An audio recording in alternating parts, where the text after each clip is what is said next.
ಹರೇ ಶ್ರೀನಿವಾಸ. ಭಗವದ್ಗೀತೆಯಲ್ಲಿ ಎಲ್ಲ ಶ್ಲೋಕಗಳಲ್ಲಿ ಬರುವಂಥ ವಿಚಾರಗಳಲ್ಲೂ ಕೂಡ ನಮ್ಮ ಜೀವನದಲ್ಲಿ ಅನುಭವ ಆಗುತ್ತೆ ಅಂತ ಹೇಳಿಕ್ಕೆ ಬರೋದಿಲ್ಲ. ಆದರೆ ಯಾವುದು ಹೆಚ್ಚು ಅನುಭವವನ್ನು ಕೊಡುತ್ತೋ, ನಮ್ಮ ಜೀವನ ನಡೆಯನ್ನು ಬದಲಾವಣೆ ಮಾಡ್ತದೋ ಅಂಥ ಶ್ಲೋಕಗಳನ್ನು ನಾವು ಸ್ವಲ್ಪ ವಿಸ್ತಾರವಾಗಿ ತಿಳ್ಕೊಳ್ಳೋಣ. ಏಕೆಂತಂದರೆ ಭಗವದ್ಗೀತೆ ಪುಸ್ತಕ ಆಗಲಿ, ಭಗವದ್ಗೀತೆ ಶ್ಲೋಕಗಳಾಗಲಿ ನಮ್ಮನ್ನು ಬದಲಾವಣೆ ಮಾಡೋದಿಲ್ಲ.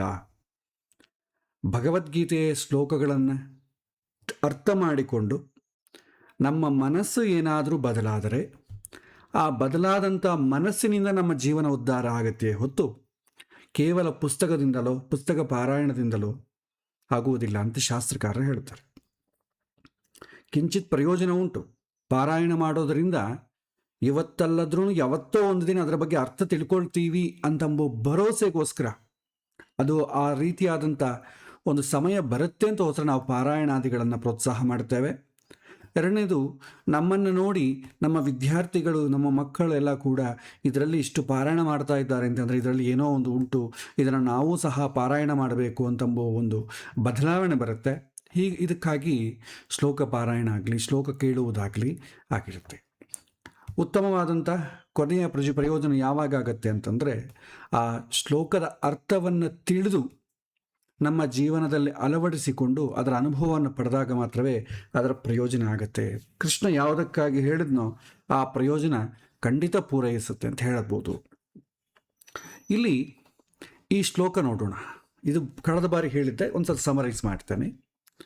ಈ ಶ್ಲೋಕದಲ್ಲಿ ಕೃಷ್ಣ ಅಹಿಂಸೆ, ಸಮದೃಷ್ಟಿ, ತೃಪ್ತಿ, ತಪಸ್ಸು, ದಾನ ಅದಾನ ಹಾಗೂ ಯಶ ಐಷಗಳ ಈ ಮೂಲವೆಲ್ಲವೂ ತನ್ನಿಂದಲೇ ಉಂಟಾಗತ್ತೆ ಅಂತ ವಿವರಣೆ ಮಾಡಿದ.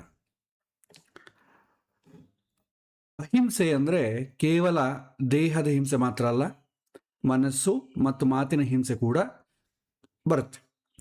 ಕೆಲ ಸಂದರ್ಭದಲ್ಲಿ ದೊಡ್ಡ ಹಿಂಸೆಯನ್ನು ತಡೆಯಲು ಮಾಡುವಂಥ ಚಿಕ್ಕ ಹಿಂಸೆ ಕೂಡ ಹಿಂಸೆ ಆಗತ್ತೆ. ಇನ್ನು ಸಮದೃಷ್ಟಿ ಅಂತಂದರೆ ಎಲ್ಲರನ್ನೂ ಒಂದೇ ರೀತಿಯಾಗಿ ನೋಡುವುದಲ್ಲ, ಯೋಗ್ಯತೆಗೆ ತಕ್ಕ ನ್ಯಾಯಯುತ ದೃಷ್ಟಿ ಇಡುವುದು ಅಂತ. ತಂದೆಯನ್ನು ತಂದೆಯಂತೆ, ಗುರುವನ್ನು ಗುರುವಂತೆ ಗೌರವಿಸುವುದು ಸಮದೃಷ್ಟಿ ಅಂತಂತೇವೆ.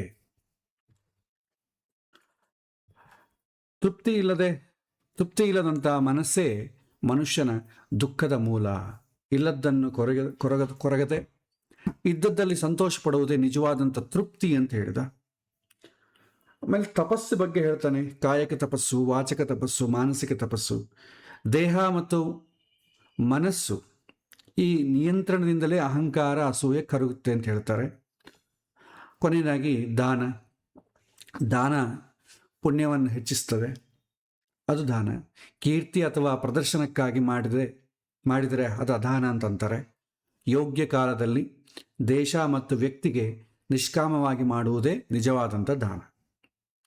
ಯಶಸ್ಸು ಮತ್ತು ಅಪಯಶಸ್ಸು ಇದು ನಮ್ಮ ಕೈಯಲ್ಲಿಲ್ಲ, ಅವು ಭಗವಂತನ ಅಧೀನ.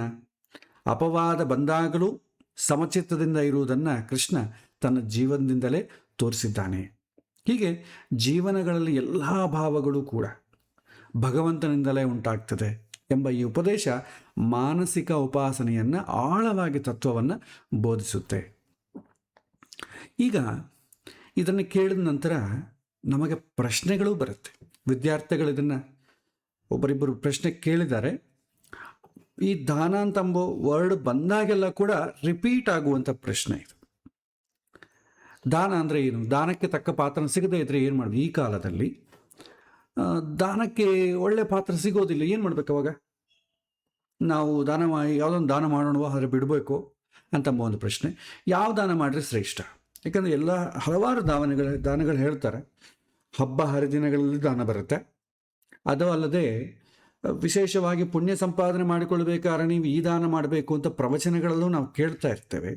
ಅನೇಕ ಪುರಾಣಗಳಲ್ಲಿ ಈ ಥರ ರಾಜ ಈ ಥರ ದಾನ ಮಾಡಿದ, ಇದನ್ನು ಬಯಸಿದ, ಇದನ್ನು ದಾನ ಮಾಡಿದ, ಅವನಿಗೆ ಇದು ಸಿಕ್ಕಿತು, ಈ ರೀತಿ ಅನೇಕ ರಕವಾದಂಥ ಘಟ್ಟಗಳು ಬರುತ್ತೆ.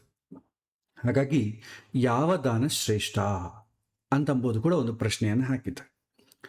ಇದು ಇಂತಿಂಥ ದಾನ ಶ್ರೇಷ್ಠ ಅಂತ ಸ್ಟ್ಯಾಂಡರ್ಡ್ ಹೇಳಲಿಕ್ಕಾಗೋದಿಲ್ಲ. ಅದು ದೇಶ, ಕಾಲ, ಸ್ಥಿತಿಗೆ ಅನುಗುಣವಾಗಿ ಬದಲಾಗತ್ತೆ.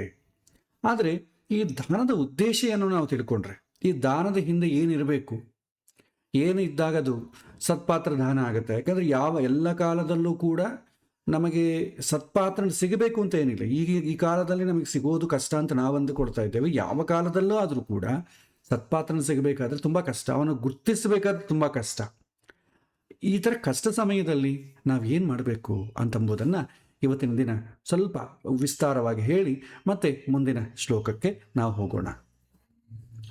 ಇದಕ್ಕೆ ಈ ದಾನದ ಮಹತ್ಯದ ಬಗ್ಗೆ ನಮಗೆ ಒಂದು ಕಥೆನೇ ಇದೆ, ಕಠೋಪನಿಷತ್ತಲ್ಲಿ ಬರುತ್ತೆ, ಎಲ್ಲರಿಗೂ ಗೊತ್ತಿದ್ದಂಥ ಕಥೆ, ಉದ್ದಾಲಕ ನಚಿಕೇತನ ಕಥೆ.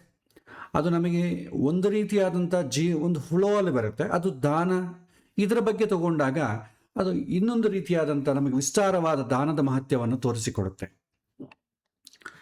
ದಾನ ಮುಖ್ಯವಾಗಿ ದಾನ ಅಂತಂಬೋ ಕಡೆ ಇನ್ನೊಂದು ಪದ ಕೂಡ ಬಳಸ್ತಾರೆ, ತ್ಯಾಗ ಅಂತ. ಅದನ್ನು ಭಕ್ತಿ ಅಂತ ಕೂಡ ಬಳಸ್ತಾರೆ.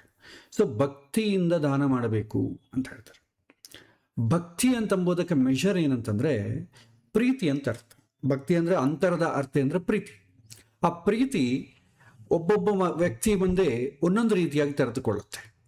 ಈಗ ನಮಗಿಂತಲೂ ವಯಸ್ಸಿನಲ್ಲಿ ತುಂಬ ಚಿಕ್ಕವರಿದ್ದಾಗ ಅಥವಾ ಸಣ್ಣ ಮಕ್ಕಳ ಮೇಲೆ ನಮಗೆ ಆ ಪ್ರೀತಿ ಅಂತ ಬಳಸ್ತೀವಲ್ಲ, ಅದಕ್ಕೆ ಒಂದು ಹೆಸರಿದೆ, ವಾತ್ಸಲ್ಯ ಅಂತ ಕರಿತೇವೆ.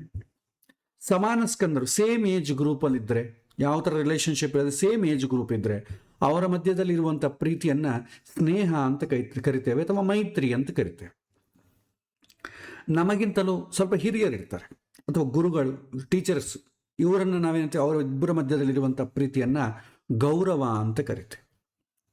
ಇನ್ನು ಮಹಾನುಭಾವರು, ಯೋಗ ಸಿದ್ಧರು ಅಥವಾ ಕೊನೆಯದಾಗಿ ಭಗವಂತ, ಈ ಭಗವಂತನಿಗೂ ನಮಗೆ ಬಂದಿದ್ದರಂಥ ಪ್ರೀತಿಯನ್ನು ನಾವು ಭಕ್ತಿ ಅಂತ ಕರಿತೇವೆ. ಎಲ್ಲರ ಹೆಸರುಗಳ ಮಾತ್ರ ಬದಲಾವಣೆ ಆಗ್ತದೆ, ಉಳಿದಂಥ ಪ್ರೀತಿಯ ಇಂಟೆನ್ಸಿಟಿ ಒಂದೇ ರೀತಿಯಾಗಿರುತ್ತೆ. ಆಯಾ ಸಮಾಜದ ಅನೇಕ ಥರದ ಜನಗಳಲ್ಲಿ ನೋಡಿದಾಗ ಇಬ್ಬರ ಮಧ್ಯದಲ್ಲಿರುವಂಥ ಒಂದು ಬಾಂಧವ್ಯವನ್ನು ಪ್ರೀತಿಯಿಂದ ನಾವು ಮೆಷರ್ ಮಾಡ್ತೇವೆ. ಹಾಗಾಗಿ ಅದು ಬದಲಾಗೋದಿಲ್ಲ. ಸಣ್ಣ ಮಕ್ಕಳ ಮೇಲೆ ಭಕ್ತಿ, ದೊಡ್ಡವರ ಮೇಲೆ ವಾತ್ಸಲ್ಯ ಹೀಗೆ ಬಳಸುವುದಿಲ್ಲ. ಅದು ಏಜ್ ಗ್ರೂಪ್ ಮೇಲೆ ಕೂಡ ಈ ಪ್ರೀತಿ ಅಂತಂಬೋದು ತೆರೆದುಕೊಳ್ಳುತ್ತೆ.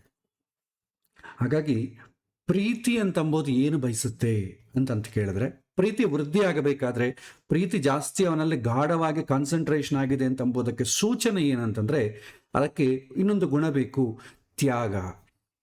ತ್ಯಾಗ ಅಂತಂಬ ಗುಣ ಇದ್ರೇ ಪ್ರೀತಿ ಅಂತಂಬೋದಕ್ಕೆ ಅರ್ಥ ಇರ್ತದೆ. ಅದು ನಮ್ಮ ಲೌಕಿಕ ಸಂಬಂಧದ ಒಂದು ಆಯಾಮದಲ್ಲಿ ತಗೊಂಡ್ರೆ, ನಮಗೆ ನಿಜವಾಗಿ ಪ್ರೀತಿ ಮಾಡುವರು ಈ ಜಗತ್ತಿನಲ್ಲಿ ಬೈ ಡಿಫಾಲ್ಟ್ ಮೂರೇ ಜನ. ಒಂದು ತಾಯಿ, ಎರಡನೇದು ತಂದೆ, ಮೂರನೇದು ಗುರುಗಳು. ತಾಯಿ ನರಕ ವೇದನೆಯನ್ನು ಅನುಭವಿಸ್ತಾ ಇದ್ದರೂ ಕೂಡ, ಪ್ರಸವ ವೇದನೆಯನ್ನು, ನನಗೇನಾದರೂ ಪರವಾಗಿಲ್ಲ, ನನ್ನ ಮಗು ಬಾಳಬೇಕು ಅಂತಂಬುದು ತೋರಿಸ್ತಾರೆ. ಇಲ್ಲಿ ತ್ಯಾಗ ಇದೆ, ನಾನು ತಟ್ಟುಕೊಡ್ತೇನೆ, ನನಗೇನಾದರೂ ಪರವಾಗಿಲ್ಲ, ನನ್ನ ಮಗು ಚೆನ್ನಾಗಿರಬೇಕು ಅಂತಂಬುದು. ತಂದೆ, ನಾನು ಎಷ್ಟು ಕಷ್ಟಪಟ್ಟರೂ ಪರವಾಗಿಲ್ಲ, ನನ್ನ ಮಗ ಕಷ್ಟಪಡಬಾರದು, ಅವನು ಕಷ್ಟಪಡದೆ ಅವನು ಚೆನ್ನಾಗಿ ಓದಿಕೊಂಡು ಮುಂದೆ ಬರಲಿಕ್ಕೆ ಬೇಕಾದಂಥ ಹಣವನ್ನು ನಾನು ಕಷ್ಟಪಟ್ಟು ಸಂಪಾದನೆ ಮಾಡ್ತೇನೆ, ಅಲ್ಲಿ ತ್ಯಾಗ ಇದೆ. ಗುರುಗಳು, ನನಗಿಂತಲೂ ಇವನು ವಿದ್ಯಾವಂತನಾಗಬೇಕು, ನಾನೇನೂ ಸಾಧಿಸ್ಲಿಕ್ಕಾಗಲಿಲ್ಲ, ಇವನು ಸಾಧಿಸಬೇಕು ಅಂತ ಗುರುಗಳು ಮತ್ತಿಷ್ಟು ಅವನಿಗೆ ಹೇಳಿಕೊಡ್ತಾರೆ. ಇದರಲ್ಲಿ ಯಾವ ಸ್ವಾರ್ಥವೂ ಇರುವುದಿಲ್ಲ. ವಿವಾಹದ ನಂತರ ಗೃಹಸ್ಥ ಧರ್ಮವನ್ನು ಪರಿಪಾಲನೆ ಮಾಡುವಂಥ ಸ್ಥಿತಿಯಲ್ಲಿದ್ದರೆ, ಅಂದರೆ ವಿವಾಹ, ಅಷ್ಟವಿವಾಹಗಳಲ್ಲಿ ಮೊದಲ 4 ವಿವಾಹ ಬ್ರಹ್ಮ, ದೈವ, ಆರ್ಷ, ಪ್ರಾಜಾಪತ್ಯ. ಈ ವಿವಾಹದ ಉದ್ದೇಶ ಏನಾದರೂ ಇದ್ದರೆ, ನಮಗೆ ಅದು ವಿವಾಹದ ಪಾಠ ಕೂಡ ಜ್ಯೋತಿಷ್ಯದಲ್ಲಿ ನಡೀತಾ ಇದೆ. ವಿವಾಹದಲ್ಲಿ ಕೂಡ ನಾವು ವಿಶೇಷವಾಗಿ ಹೇಳಿಕೊಂಡಿದ್ದೇನೆಂತಂದರೆ, ವಿವಾಹ ಅಂತಂಬೋದು ಹಿಂದಿನ ಉದ್ದೇಶದ ಮೇಲೆ ಆಧಾರ ಪಟ್ಟಿರ್ತದೆ. ಯಾವ ವಿವಾಹ ಎಂಬುದು, ಅದು ಬ್ರಹ್ಮವ, ದೈವವ, ಆರ್ಷವ, ಪ್ರಾಜಾಪತ್ಯವ, ಗಾಂಧರ್ವ, ಅಸುರ, ರಾಕ್ಷಸ, ಪೈಶಾಚಿಕ, ಇಷ್ಟು ವಿವಾಹಗಳಿದೆ. ಧರ್ಮದಿಂದ 4, ಕಾಮದಿಂದ 4. ಇವುಗಳು ಹೇಗೆ ತಿಳ್ಕೊಳ್ಬೇಕು ಅಂತ ಹಿಂದೆ ಇರುವಂಥ ಉದ್ದೇಶದಿಂದ ನಾವು ಬೈಫರ್ಕೇಟ್ ಮಾಡ್ತೇವೆ. ಅಷ್ಟೇ ಆಗಲಿ, ಮಾಡುವಂಥ ಮದುವೆಯಿಂದ ಅಲ್ಲ, ಅದನ್ನು ನಾವು ನೋಡ್ತಾ ಇದ್ದೇವೆ ಈಗ. ಹಾಗೆ ವಿವಾಹದ ನಂತರ ಧರ್ಮಕ್ಕೆ ಸಂಬಂಧಪಟ್ಟ ವಿವಾಹಗಳಾದರೆ ಗಂಡ ಹೆಂಡತಿಯರ ಮಧ್ಯ ಅದನ್ನಿಂತ ದಾಂಪತ್ಯ ಜೀವನ ಅಥವಾ ಅನುರಾಗ ಅಂತ ಈ ಹೆಸರನ್ನು ಕೊಡ್ತೇವೆ. ಅದು ಉಳಿದಂಥ ಧರ್ಮಕ್ಕೆ ಸಂಬಂಧ ಇಲ್ಲದೇ ಇದ್ದಂಥ ವಿವಾಹಗಳಾದರೆ ಅದು ಬೇರೆ ಬೇರೆ ಪದಗಳನ್ನು ನಾವು ಸಿನಿಮಾದಲ್ಲೂ ನೋಡ್ತಾ ಇರ್ತೇವೆ, ಅದನ್ನು ಬಳಸ್ತಾ ಇರ್ತೇವೆ. ಅದು ನಮಗಿದು ಮುಖ್ಯ ಅಲ್ಲ. ಆದರೆ ಒಬ್ಬ ವ್ಯಕ್ತಿ ಹುಟ್ಟಿದಾಗ ಬೈ ಡಿಫಾಲ್ಟ್ 3 ಜನಕ್ಕೆ ಪ್ರೀತಿ, ಆ ಪ್ರೀತಿ ಹಿಂದೆ ತ್ಯಾಗ ಇದೆ ಅನ್ನೋದು ಗೊತ್ತಾಗತ್ತೆ. ಹೀಗೆ ಇಲ್ಲಿ ಕೂಡ ದಾನದ ಹಿಂದೆ ತ್ಯಾಗ ಇರಬೇಕು. ಆ ತ್ಯಾಗ ಇದ್ದರೆ ಮಾತ್ರ ಅದು ಸತ್ಪಾತ್ರ ಧಾರಣೆ ಆಗುತ್ತೆ, ಅದು ಒಳ್ಳೆ ಸಾತ್ವಿಕ ದಾನ ಆಗುತ್ತೆ. ಅದು ನಮ್ಮನ್ನು ಮೋಕ್ಷಕ್ಕೆ ಕೊಂಡೊಯ್ಯೋ ಅಂದರೆ ನಾವು ಏನು ಉದ್ದೇಶವನ್ನು ಇಟ್ಕೊಂಡು ದಾನ ಮಾಡ್ತೀವೋ ಅದು ಫುಲ್ಫಿಲ್ ಆಗುತ್ತೆ. ಮೋಕ್ಷ ಒಂದೇ ಅಲ್ಲ, ಪ್ರತಿಯೊಬ್ಬರು ಕೂಡ ಹಿಂದೆ ಯಾಕೆ ದಾನ ಮಾಡ್ತಾ ಇದ್ದೀವಿ ಅಂತಂದಾಗ ಒಂದು ಉದ್ದೇಶ ಇಟ್ಕೊಂಡಿರ್ತಾರೆ, ಆ ಉದ್ದೇಶ ಫುಲ್ಫಿಲ್ ಆಗುತ್ತೆ. ಆ ಫುಲ್ಫಿಲ್ ಆಗೋದು ವಸ್ತುವು ಎಷ್ಟು ಶ್ರೇಷ್ಠವಾದ ವಸ್ತು ಅಂತ ಅರ್ಥ ಅಲ್ಲ.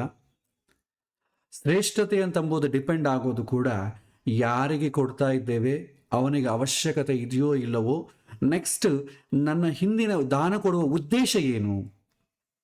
ತ್ಯಾಗ ಇದ್ದರೆ ಅದು ಸಾತ್ವಿಕ ದಾನ ಆಗ್ತದೆ, ಸತ್ಪಾತ್ರ ಧಾರಣ ಆಗುತ್ತೆ. ನಂದು ತ್ಯಾಗ ಇರಲಿಲ್ಲ ಅಂತಂದರೆ ನೀವು ಎಷ್ಟೇ ಒಳ್ಳೆಯ ದಾನ ಸತ್ಪಾತ್ರ ಧಾರಣೆ ಕೊಟ್ಟರೂ ಕೂಡ ಅದು ದಾನ ಎನಿಸಿಕೊಳ್ಳೋದಿಲ್ಲ. ಇದಕ್ಕೆ ಹಿನ್ನೆಲೆಯಾಗಿ ಒಂದು ಕಥೆಯನ್ನು ಹೇಳ್ತಾರೆ, ಅದೇ ಕಠೋಪನಿಷತ್ತಲ್ಲಿ ಬರುವಂಥ ಕಥೆ. ಇದು ಏನು ಹೇಳುತ್ತೆ ಅಂದರೆ ದಾನ ಮತ್ತು ತ್ಯಾಗದ ನಡುವೆ ವ್ಯತ್ಯಾಸವನ್ನು ಹೇಳುತ್ತೆ. ವೇದಾಂತ ತತ್ವಶಾಸ್ತ್ರದಲ್ಲಿ ದಾನ ಮತ್ತು ತ್ಯಾಗ ಈ ಎಂಬ 2 ಪದಗಳನ್ನು ನಾವು ಹೆಚ್ಚಾಗಿ ಕೇಳ್ತಾ ಇರ್ತೇವೆ. ಮೇಲ್ನೋಟಕ್ಕೆ ಏನಾಗುತ್ತೆ, ಇದು ಒಂದೇ ಅರ್ಥ ಕೊಡುವಂಥ ಕಂಡರೂ ಕೂಡ ಇವುಗಳ ನಡುವೆ ಆಳವಾದಂಥ ತಾತ್ವಿಕ ವ್ಯತ್ಯಾಸ ಇದೆ. ದಾನ ಅಂತಂದರೆ ಒಂದು ಭೌತಿಕವಾದ ಕ್ರಿಯೆ, ಆದರೆ ತ್ಯಾಗ ಅಂತಂದರೆ ಒಂದು ಅಂತರಂಗದ ಸ್ಥಿತಿ, ಒಂದು ಆಧ್ಯಾತ್ಮಿಕದ ಮನೋಭಾವ ಅಂತ ಹೇಳ್ತಾರೆ. ದಾನ ಎಂಬ ವರ್ಡ್ ಯಾವ ಬಳಸ್ತೇವೆ, ಭೌತಿಕವಾಗಿ ನೀವೇನೋ ಕ್ರಿಯೆ ಮಾಡಿದಾಗ ಅದನ್ನು ದಾನ ಅಂತ ಹೇಳ್ತಾರೆ. ಆದರೆ ದಾನದ ಹಿಂದೆ ತ್ಯಾಗ ಎಲ್ಲಿರಬೇಕು, ಮನಸ್ಸಿನಲ್ಲಿರಬೇಕು. ಇದೆರಡೂ ಒಳಗೂಡಿದಾಗೆ ಅದು ಸಾತ್ವಿಕ ದಾನ ಆಗ್ತದೆ. ಇದು ಸೂಕ್ಷ್ಮವಾದಂಥ ವ್ಯತ್ಯಾಸ. ಈ ವ್ಯತ್ಯಾಸವನ್ನು ಅರ್ಥ ಮಾಡಿಕೊಳ್ಳುವುದಕ್ಕೆ ಕಠೋಪನಿಷತ್ತಲ್ಲಿ ಬರುವಂಥ ಉದ್ದಾಲಕ ಮಹರ್ಷಿ ಮತ್ತು ಅವನ ಪುತ್ರ ನಚಿಕೇತನ ಕತೆ ಅತ್ಯುತ್ತಮವಾದಂಥ ಉದಾಹರಣೆ. ಈ ಕಥೆಯಲ್ಲಿ ಕೇವಲ ಒಂದು ಪೌರಾಣಿಕ ಆಖ್ಯಾನವಲ್ಲ ಇದು, ಬದಲಾಗಿ ಕೊಡುಗೆಯ ನಿಜವಾದಂಥ ಸ್ವರೂಪದ ಬಗ್ಗೆ ನಮಗೆ ಅಮೂಲ್ಯವಾದಂಥ ಪಾಠವನ್ನು ಕಲಿಸುತ್ತೆ. ಈ ಕಥೆಯ ಹಿನ್ನೆಲೆ ನಾವು ನೋಡ್ಬೋದು. ಉದ್ದಾಲಕ ಒಂದು ಸಂಕಲ್ಪ ಮಾಡ್ತಾನೆ. ಉದ್ದಾಲಕ ನಮ್ಗೆ ಗೊತ್ತು, ವಾಜಶ್ರವಸ್ಸಿನ ಮೊಮ್ಮಗ ಉದ್ದಾಲಕ ಅಂತಾರೆ. ವಾಜಶ್ರವಸ್ಸು ಅಂತ ದೊಡ್ಡ ಮಹರ್ಷಿ. ವಾಜಃ ಅಂತಂದರೆ ಅನ್ನ ಅಂತ ಕರೀತಾರೆ. ಅದು ಯಾವ ಅನ್ನ? ಶರೀರವನ್ನು ಬೆಳೆಸಲಿಕ್ಕೆ ಬೇಕಾದ ಅನ್ನ, ಮನಸ್ಸನ್ನು ಉಚ್ಚ ಸ್ಥಿತಿಗೆ ಕರ್ಕೊಂಡು ಹೋಗುವ ಅನ್ನ ಅಂತ. ಅವನು ಅನ್ನದಾನವನ್ನೂ ಮಾಡಿದ, ಮಾನಸಿಕವಾಗಿ ಎತ್ತರವನ್ನೂ ಏರಿದ. ಹಾಗಾಗಿ ವಾಜಶ್ರವಸ್ಸು ಅಂತ. ಹಿಂದಿನ ಕಾಲ ಅವ್ರದ್ದು ರಿಯಲ್ ನೇಮ್ ಯಾವುದೋ ಇರುತ್ತೆ, ಆದರೆ ಅವನು ಪ್ರಸಿದ್ಧಿ ಹೊಂದಿದಾಗ ಅವನು ಎಲಿವೇಟೆಡ್ ಸ್ಥಿತಿಯಲ್ಲಿ ಅವನನ್ನು ಯಾವ ಹೆಸರಿಂದ ಕರಿತಿದ್ರೋ ಆ ಹೆಸರುಗಳಲ್ಲಿ ಪುರಾಣಗಳಲ್ಲಿ ಉಪನಿಷತ್ತುಗಳು ತುಂಬ ಚಾಲ್ತಿಯಲ್ಲಿರುತ್ತೆ. ಅಷ್ಟೇ ಆಗಲಿ, ನಿಜವಾದಂಥ ಹೆಸರು ನಮಗೆ ಮರೆತು ಹೋಗ್ತದೆ. ಸಿನಿಮಾದಲ್ಲಿ ನೋಡ್ಬೋದು, ನಿಜವಾದ ಹೆಸರು ಯಾವುದೋ ಇರ್ತದೆ, ಆಮೇಲೆ ಡೈರೆಕ್ಟರ್ ಏನು ಮಾಡ್ತಾನೆ, ಅವನಿಗೊಂದು ಹೆಸರಿಟ್ಟು ನಾಮಕರಣ ಮಾಡ್ತಾರೆ, ಆ ಹೆಸರೇ ತುಂಬ ಪ್ರಸಿದ್ಧಿ ಆಗಿಬಿಡ್ತದೆ. ನಮಗೆ ನಿಜವಾದ ಹೆಸರೇ ಗೊತ್ತಾಗೋದೇ ಇಲ್ಲ. ಸೊ ಹೆಸರು ನಮಗೆ ಅಷ್ಟು ಮುಖ್ಯ ಅಲ್ಲ, ಆದರೆ ಉಪನಿಷತ್ತು ಅವನನ್ನು ಪುರಾಣ ಆಗಲಿ ಅವನನ್ನು ಹೇಳ್ತಾ ಇದೆ ಅಂತಂದರೆ ದೊಡ್ಡ ವ್ಯಕ್ತಿ ಆಗಿರಬೇಕು. ಈ ಅಪ್ರಸ್ತುತವಾದಂಥ ಪಾತ್ರಗಳ ಬಗ್ಗೆ ಯಾವಾಗೂ ಹೇಳೋದೇ ಇಲ್ಲ ಶಾಸ್ತ್ರ. ಎಷ್ಟೋ ಒಬ್ಬ ರಾಜನಿಗೆ 100 ಜನ ಮಕ್ಕಳಿದ್ದಾರೆ, ಒಬ್ಬನ ಪ್ರಸಿದ್ಧಿ ಹೊಂದಿದ್ರೆ ಅವನೊಬ್ಬನ ಬಗ್ಗೆ ಹೇಳ್ತಾರೆ, ಉಳಿದವನ್ನ ಬಿಟ್ಟು ಬಿಡ್ತದೆ. ನಮಗೇನನ್ಸುತ್ತೆ, ಅವನಿಗೆ ಮಕ್ಕಳೇ ಇಲ್ಲ ಅಂತ, ಒಬ್ಬನೇ ಮಗ ಅಂತ ಅಂಬೋದು ನಮಗೆ ಕಾಣುತ್ತೆ. ಪ್ರಹ್ಲಾದನ ಕಥೆಯಲ್ಲೂ ಅಷ್ಟೇ. ಈ ಹಿರಣ್ಯಕಶಿಪಿಗೆ ಕಯಾದುಗೆ 4 ಜನ ಮಕ್ಕಳು, ಆದರೆ ಎಲ್ಲರಿಗೂ ಗೊತ್ತಿರೋದು ಎಷ್ಟು ಜನ ಮಕ್ಕಳು ಅಂತ ಒಬ್ಬನೇ, ಪ್ರಹ್ಲಾದ ಒಬ್ಬನೇ ಗೊತ್ತು. ಆಹ್ಲಾದ ಸಲ್ಲಾದ 3 ಜನ ಮಕ್ಕಳಿದ್ರು, ಅವರು ಅಷ್ಟು ಪ್ರಸಿದ್ಧಿ ಹೊಂದಿಲ್ಲ. ಹಾಗಾಗಿ ಶಾಸ್ತ್ರ ಆ ವಿಚಾರ ಹೇಳೋದಿಲ್ಲ. ಸೊ ಕತೆ ಹಿನ್ನೆಲೆ, ಪುರಾತನ ಕಾಲದಲ್ಲಿ ಒಂದು ಸಂಪ್ರದಾಯ ಇತ್ತು, ವಾನಪ್ರಸ್ಥ ಸಂಪ್ರದಾಯ ಅಂತ. ಇದು ಕ್ಷತ್ರಿಯರಲ್ಲೂ ಇದೆ, ಬ್ರಾಹ್ಮಣರಲ್ಲಿ ಕೂಡ ವಾನಪ್ರಸ್ಥ ಸಂಪ್ರದಾಯ ಇತ್ತು. ಆ ಸಂಪ್ರದಾಯ ಹಿನ್ನೆಲೆ ಏನಂತಂದ್ರೆ, ಒಂದು ನಿಮಿಷ, ಗೃಹಸ್ಥ ಜೀವನವನ್ನು ಪೂರೈಸಿದ ನಂತರ ತಮ್ಮೆಲ್ಲ ಲೌಕಿಕ ಆಸ್ತಿ ಪಾಸ್ತಿಗಳನ್ನು ದಾನ ಮಾಡಿ ಬರಿಗೈಯಲ್ಲಿ ಅರಣ್ಯಕ್ಕೆ ತೆರಳಿ ಆಧ್ಯಾತ್ಮಿಕ ಸಾಧನೆಯನ್ನು ತೊಡಗುವುದೇ ಅಂದಿನ ಪದ್ಧತಿಯಾಗಿತ್ತು. ಇದನ್ನು ವಾನಪ್ರಸ್ಥ ಅಂತಲೂ ಕರೀತಾರೆ. ಇದು ಬ್ರಾಹ್ಮಣರಿಗೆ ಬಂದಾಗ ವೇದಶ್ರವಸ ಅಂತ ಕರೀತಾರೆ. ಅಂದರೆ ವೈದಿಕರು ಈ ರೀತಿಯಾಗಿ ಹೋಗ್ತಿದ್ರು, ಎಲ್ಲವನ್ನು ಕೊಟ್ಬಿಟ್ಟು ಎಲ್ಲದರಿಂದ ತನ್ನ ಮಕ್ಕಳಿಗೆ ಉದ್ಧಾರ ಮಾಡಿ ಅವನಿಗೆ ಕೊಟ್ಟು ಹೊಟ್ಟೋಗ್ತಿದ್ರು. ಕ್ಷತ್ರಿಯರಲ್ಲಿ ರಾಜ್ಯಭಾರವನ್ನೆಲ್ಲ ಮಕ್ಕಳಿಗೆ ಕೊಟ್ಟು ಹೊಟ್ಟೋಗ್ತಿದ್ರು. ಬರೀ ಕೈಯಲ್ಲಿ ಅರಣ್ಯಕ್ಕೂ ತರಡೋದು, ಅಲ್ಲಿ ಆಧ್ಯಾತ್ಮಿಕ ಸಾಧನೆಗೆ ತೊಡಗೋದು, ಅದು ಅಂದಿನ ಪದ್ಧತಿಯಾಗಿತ್ತು. ಈ ಕಥೆಯ ಮುಖ್ಯ ಪಾತ್ರಧಾರಿ ನಾವು ನೋಡಿದ್ರೆ ಉದ್ದಾಲಕ, ವಾಜಶ್ರವಸಿನ ಮೊಮ್ಮಗ, ವಾಜಶ್ರವಸಿನ ಮಗಳು ಅರುಣ, ಆ ಅರುಣೆಯ ಮಗನೇ ಉದ್ದಾಲಕ ಅಂತಂದ್ರೆ ಈ ಈ ಒಂದು ಹೆಸರಿನ ಅರ್ಥ ಏನಂತಂದ್ರೆ ಅಜ್ಞಾನವನ್ನು ಭೇದಿಸಿ ಹೊರಬಂದವನು ಅಂತ ಅರ್ಥ. ಈ ಅರ್ಥ ಇದ್ರೂ ಕೂಡ ಕತೆ ಅವನಿಗೆ ಈ ಹೆಸರಿನ ವ್ಯಂಗ್ಯವನ್ನ ಎತ್ತಿ ತೋರಿಸುತ್ತೆ. ಉದ್ದಾಲಕ ಋಷಿ ತಮ್ಮ ಗೃಹಸ್ಥ ಜೀವನವನ್ನು ಮುಗಿಸಿ ವಾನಪ್ರಸ್ಥವನ್ನು ಸ್ವೀಕರಿಸುವುದಕ್ಕೆ ನಿರ್ಧರಿಸಿ ಸರ್ವಸ್ವವನ್ನು ದಕ್ಷಿಣೆ ಎಂಬ ಮಹಾಯಾಗವನ್ನು ಕೈಗೊಳ್ತಾನೆ. ಎಲ್ಲ ದಕ್ಷಿಣೆ ಕೊಟ್ಬಿಡೋದು. ಹಿಂದಿನ ಕಾಲ ಅದು ತುಂಬಾ ಫೇಮಸ್ ಆಗಿತ್ತು. ಉಪನಿಷತ್ತನ್ನು ಇದನ್ನ ಸರ್ವವೇದಸಾಂ ಅಂತ ಕರೀತದೆ. ವಾನಪ್ರಸ್ಥ ಅಂದ್ರೆ ಇದು ಬ್ರಾಹ್ಮಣರಲ್ಲಿ ಈ ಹೆಸರು ಸರ್ವವೇದಸಂ. ಅಂದ್ರೆ ವೇದಸ್ ಅಂತಂದ್ರೆ ಜ್ಞಾನವಲ್ಲ, ಬದಲಾಗಿ ಸಂಪತ್ತು ಅಥವಾ ಆಸ್ತಿ ಅಂತ ಅರ್ಥ ಬರುತ್ತೆ. ಉದ್ದಾಲಕನಿಗೆ ಇಬ್ಬರು ಮಕ್ಕಳು. ಹಿರಿಯವನು ಶ್ವೇತಕೇತು. ಇದು ಕಠೋಪನಿಷತ್ತಲ್ಲಿ ಬರಲ್ಲ. ಶ್ವೇತಕೇತು ಉದ್ದಾಲಕನ ಮಧ್ಯೆ ನಡೆದಂತಹ ಒಂದು ಸಂವಾದ ಚಾಂದೋಗ್ಯೋಪನಿಷತ್ತಲ್ಲಿ ಬರುತ್ತೆ. ಕಠೋಪನಿಷತ್ತಲ್ಲಿ ಬರೆದು ನಚಿಕೇತ ಉದ್ದಾಲಕನ ಸಂವಾದವೇ ಬರುತ್ತೆ. ಶ್ವೇತಕೇತು ದೊಡ್ಡ ಮಗನದು ಕೂಡ ತುಂಬಾ ಚೆನ್ನಾಗಿರುತ್ತೆ. ಸರಿ, ಇಲ್ಲಿಗೆ ನಮಗೆ ದಾನದ ವಿಚಾರದಲ್ಲಿ ಅಪ್ರಸ್ತುತ ಆದ ಕಾರಣ ಇದನ್ನು ನೋಡೋಣ. ಸೊ ಹಿರಿಯವನು ಶ್ವೇತಕೇತು ಗುರುಕುಲದಲ್ಲಿ 12 ವರ್ಷಗಳ ಕಾಲ ವಿದ್ಯೆ ಕಲಿತ. ಈ ತನ್ನ ತಂದೆಗಿಂತಲೂ ದೊಡ್ಡ ವಿದ್ವಾಂಸನೆಂಬಂತ ಅಹಂಕಾರ ಇತ್ತು.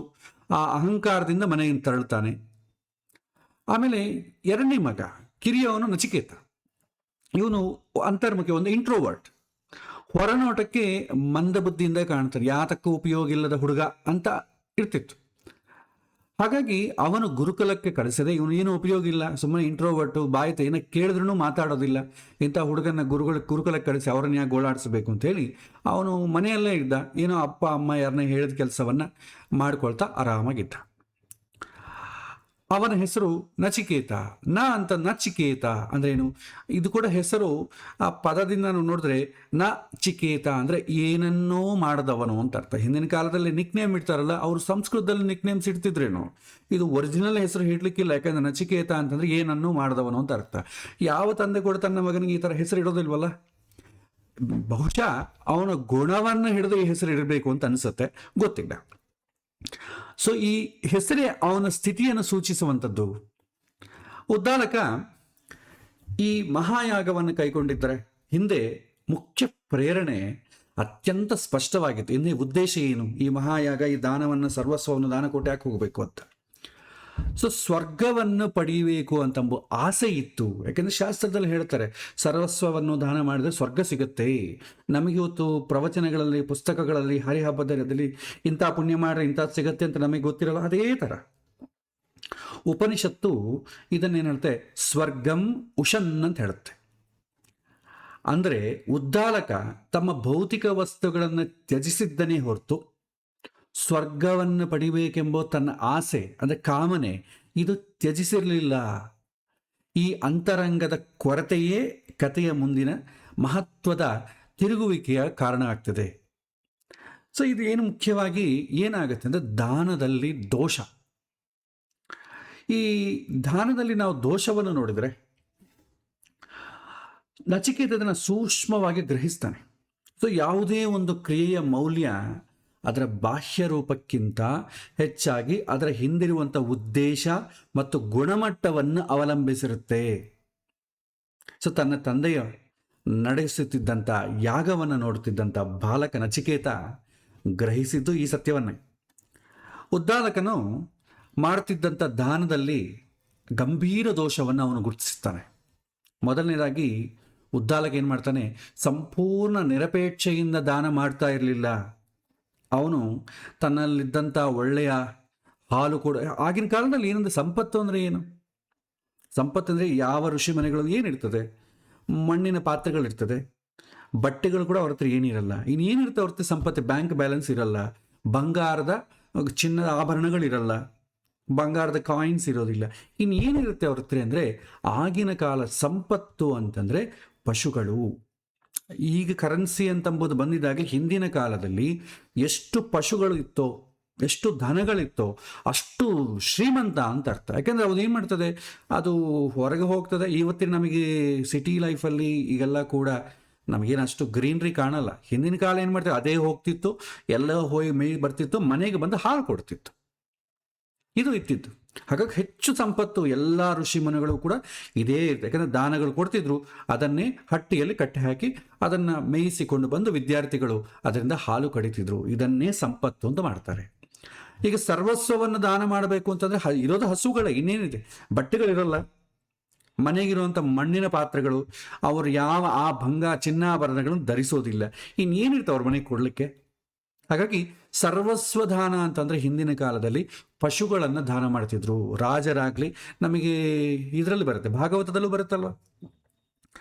ಈ ಭಾಗವತದಲ್ಲಿ ನೃಗ ಅಂತ ಒಬ್ಬ ರಾಜ ಇದ್ದ. ಅವನು ಈ ದಾನಗಳ ಹಸುಗಳನ್ನು ದಾನ ಕೊಟ್ಟು ಕೊಟ್ಟು ಕೊಟ್ಟು ದೊಡ್ಡ ಪಾಪವನ್ನೇ ಕಟ್ಟಿಕೊಳ್ತಾನೆ. ಅದು ಭಾಗವತದಲ್ಲಿ ಅದು ಬರ್ತದೆ. ಅದೇ ರೀತಿ ಹಿಂದಿನ ಕಾಲದ್ದು ಪಶು ಸಂಪತ್ತನ್ನು ದಾನವನ್ನು ಕೊಡೋದು. ಅದೇನು ಮಾಡ್ತಾನೆ, ಇವನು ನಿರಪೇಕ್ಷೆಯಿಂದ ದಾನ ಮಾಡ್ತಿರ್ಲಿಲ್ಲ.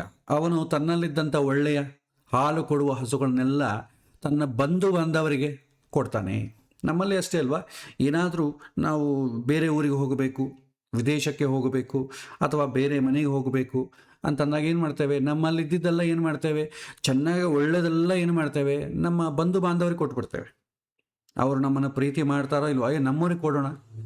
ಇನ್ನು ಯಾವುದು ನಮ್ಮೂರಿಗೆ ಕೊಟ್ಟರು ತಗೊಳ್ಳೋದಿಲ್ಲ ಅಂತ ಏನಾದರೂ ಇರ್ತದೋ ಅದನ್ನು ಕೊಡುತ್ತೇವೆ, ಇದನ್ನು ಯಾರಿಗೆ ಕೊಡೋಣ, ಆವಾಗ ಹೊರಗಿನವ್ರು ಗುರ್ತು ಬರ್ತಾರೆ. ಇದೆಲ್ಲ ನಮ್ಮಲ್ಲಿ ನಿತ್ಯ ಜೀವನದಲ್ಲಿ ನಡೆಯುವಂಥದ್ದೇ, ಹೊಸ ವಿಷಯನೇ ಇಲ್ಲ. ಉದ್ದಾಲಕ ಕೂಡ ಅದೇ ಕೆಲಸ ಮಾಡಿದ. ಒಳ್ಳೆ ಹಸುಗಳನ್ನು, ಬಲಿಷ್ಠವಾದಂಥ ಆರೋಗ್ಯವಂತಹ ಹಸುಗಳನ್ನೆಲ್ಲ ಕೂಡ ಏನು ಮಾಡ್ತಾನೆ, ತನ್ನ ಹೆಂಡತಿ ಕಡೆಯವರಿಗೆ, ಇವ್ರಿಗೆ ತಮ್ಮಂದ್ರಿಗೆ, ಈ ಕಡೆ ಎಲ್ಲರಿಗೂ ಅವ್ರಿಗೆ ಕೊಟ್ಟು ಬಿಡ್ತಾನೆ, ಬಂಧು ಬಾಂಧವರಿಗೆಲ್ಲ ಕೊಟ್ಟು ಬಿಡ್ತಾನೆ.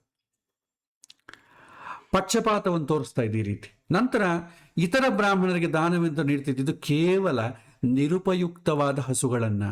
ನೀವು ಒಳ್ಳೇದು ಕೊಡದೇ ಇದ್ರೆ ಬಂಧು ಬಾಂಧವಗಳು ಬೈಕೋತಾರೆ, ಅದಕ್ಕೋಸ್ಕರ ಒಳ್ಳೇದೇ ಕೊಡಬೇಕು.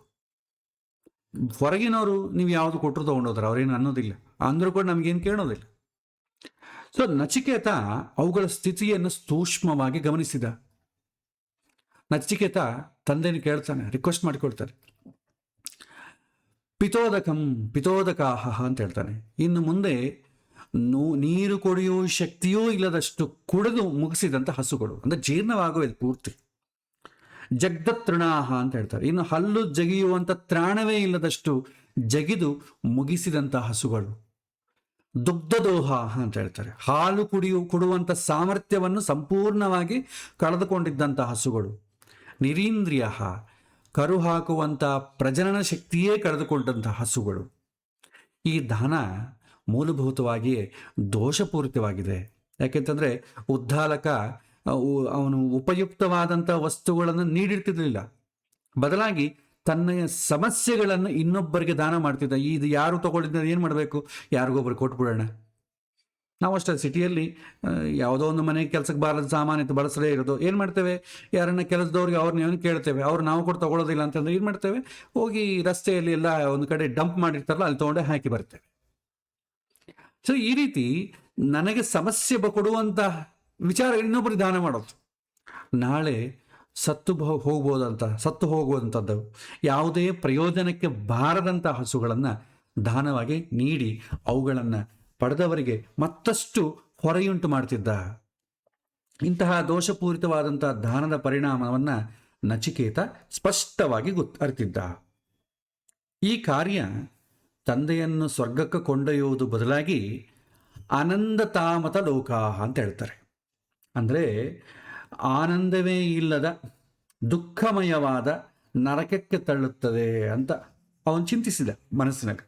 ಈ ಮೂಲಕ ಉದ್ದಾಲಕ ಕೇವಲ ಭೌತಿಕ ದಾನದಲ್ಲಿ ನಿರತನಾಗಿದ್ದನೇ ಹೊರತು ಅದರ ಹಿಂದಿರಬೇಕಾದಂಥ ನಿಜವಾದ ತ್ಯಾಗದ ಮನೋಭಾವವನ್ನು ಹೊಂದಿರಲಿಲ್ಲ ಎಂಬುದು ನಮಗಿಲ್ಲಿ ಸ್ಪಷ್ಟವಾಗಿ ಕಾಣುತ್ತೆ. ತ್ಯಾಗದ ನಿಜವಾದ ಅರ್ಥ ಏನು? ಭೌತಿಕ ಮತ್ತು ಮಾನಸಿಕ ಆಯಾಮವನ್ನು ನೋಡಿದ್ರೆ ನಚಿಕೇತ ಕತೆ ಕೇವಲ ಒಂದು ಘಟನೆಯ ವಿವರಣೆ ಅಲ್ಲ, ಅದು ದಾನ ಮತ್ತು ತ್ಯಾಗದ ನಡುವಿನಂಥ ಮೂಲಭೂತವಾದಂಥ ವ್ಯತ್ಯಾಸವನ್ನು ಎತ್ತಿ ತೋರಿಸುವಂಥ ಒಂದು ತಾತ್ವಿಕ ಪಾಠ. ಭೌತಿಕವಾಗಿ ಒಂದು ವಸ್ತನ್ನು ಇನ್ನೊಬ್ಬರಿಗೆ ಕೊಡೋದನ್ನು ದಾನ ಅಂತಂದರೆ ಆ ಕ್ರಿಯೆ ಹಿಂದಿರುವಂಥ ಅಂತರಂಗದ ನಿರ್ಲಿಪ್ತತೆ ಮತ್ತು ನಿರಪೇಕ್ಷೆಯ ತ್ಯಾಗ. ನೋಡೋಣ, ಸ್ವಲ್ಪ ವ್ಯತ್ಯಾಸ ನೋಡಿದ್ರೆ ಉದ್ದಾಲಕನ ಮೈಂಡ್ಸೆಟ್ ಹೇಗಿತ್ತು, ನಚಿಕೇತನ ಮೈಂಡ್ಸೆಟ್ ಹೇಗಿತ್ತು. ಉದ್ದಾಲಕನ ದೃಷ್ಟಿಯಲ್ಲಿ ಅದೊಂದು ಭೌತಿಕ ಕ್ರಿಯೆ, ನಿರುಪಯುಕ್ತ ಹಸುಗಳನ್ನು ನೀಡುವುದು. ನಚಿಕೇತಂದು ಅವನ ಮಾನಸಿಕ ಸ್ಥಿತಿ ಹೇಗಿತ್ತು, ಶ್ರೇಷ್ಠವಾದದ್ದನ್ನು ನಿರಪೇಕ್ಷೆಯಿಂದ ದಾನ ಮಾಡಬೇಕು ಅಂತ ಅವನ ಮನಸ್ಸಲ್ಲಿತ್ತು.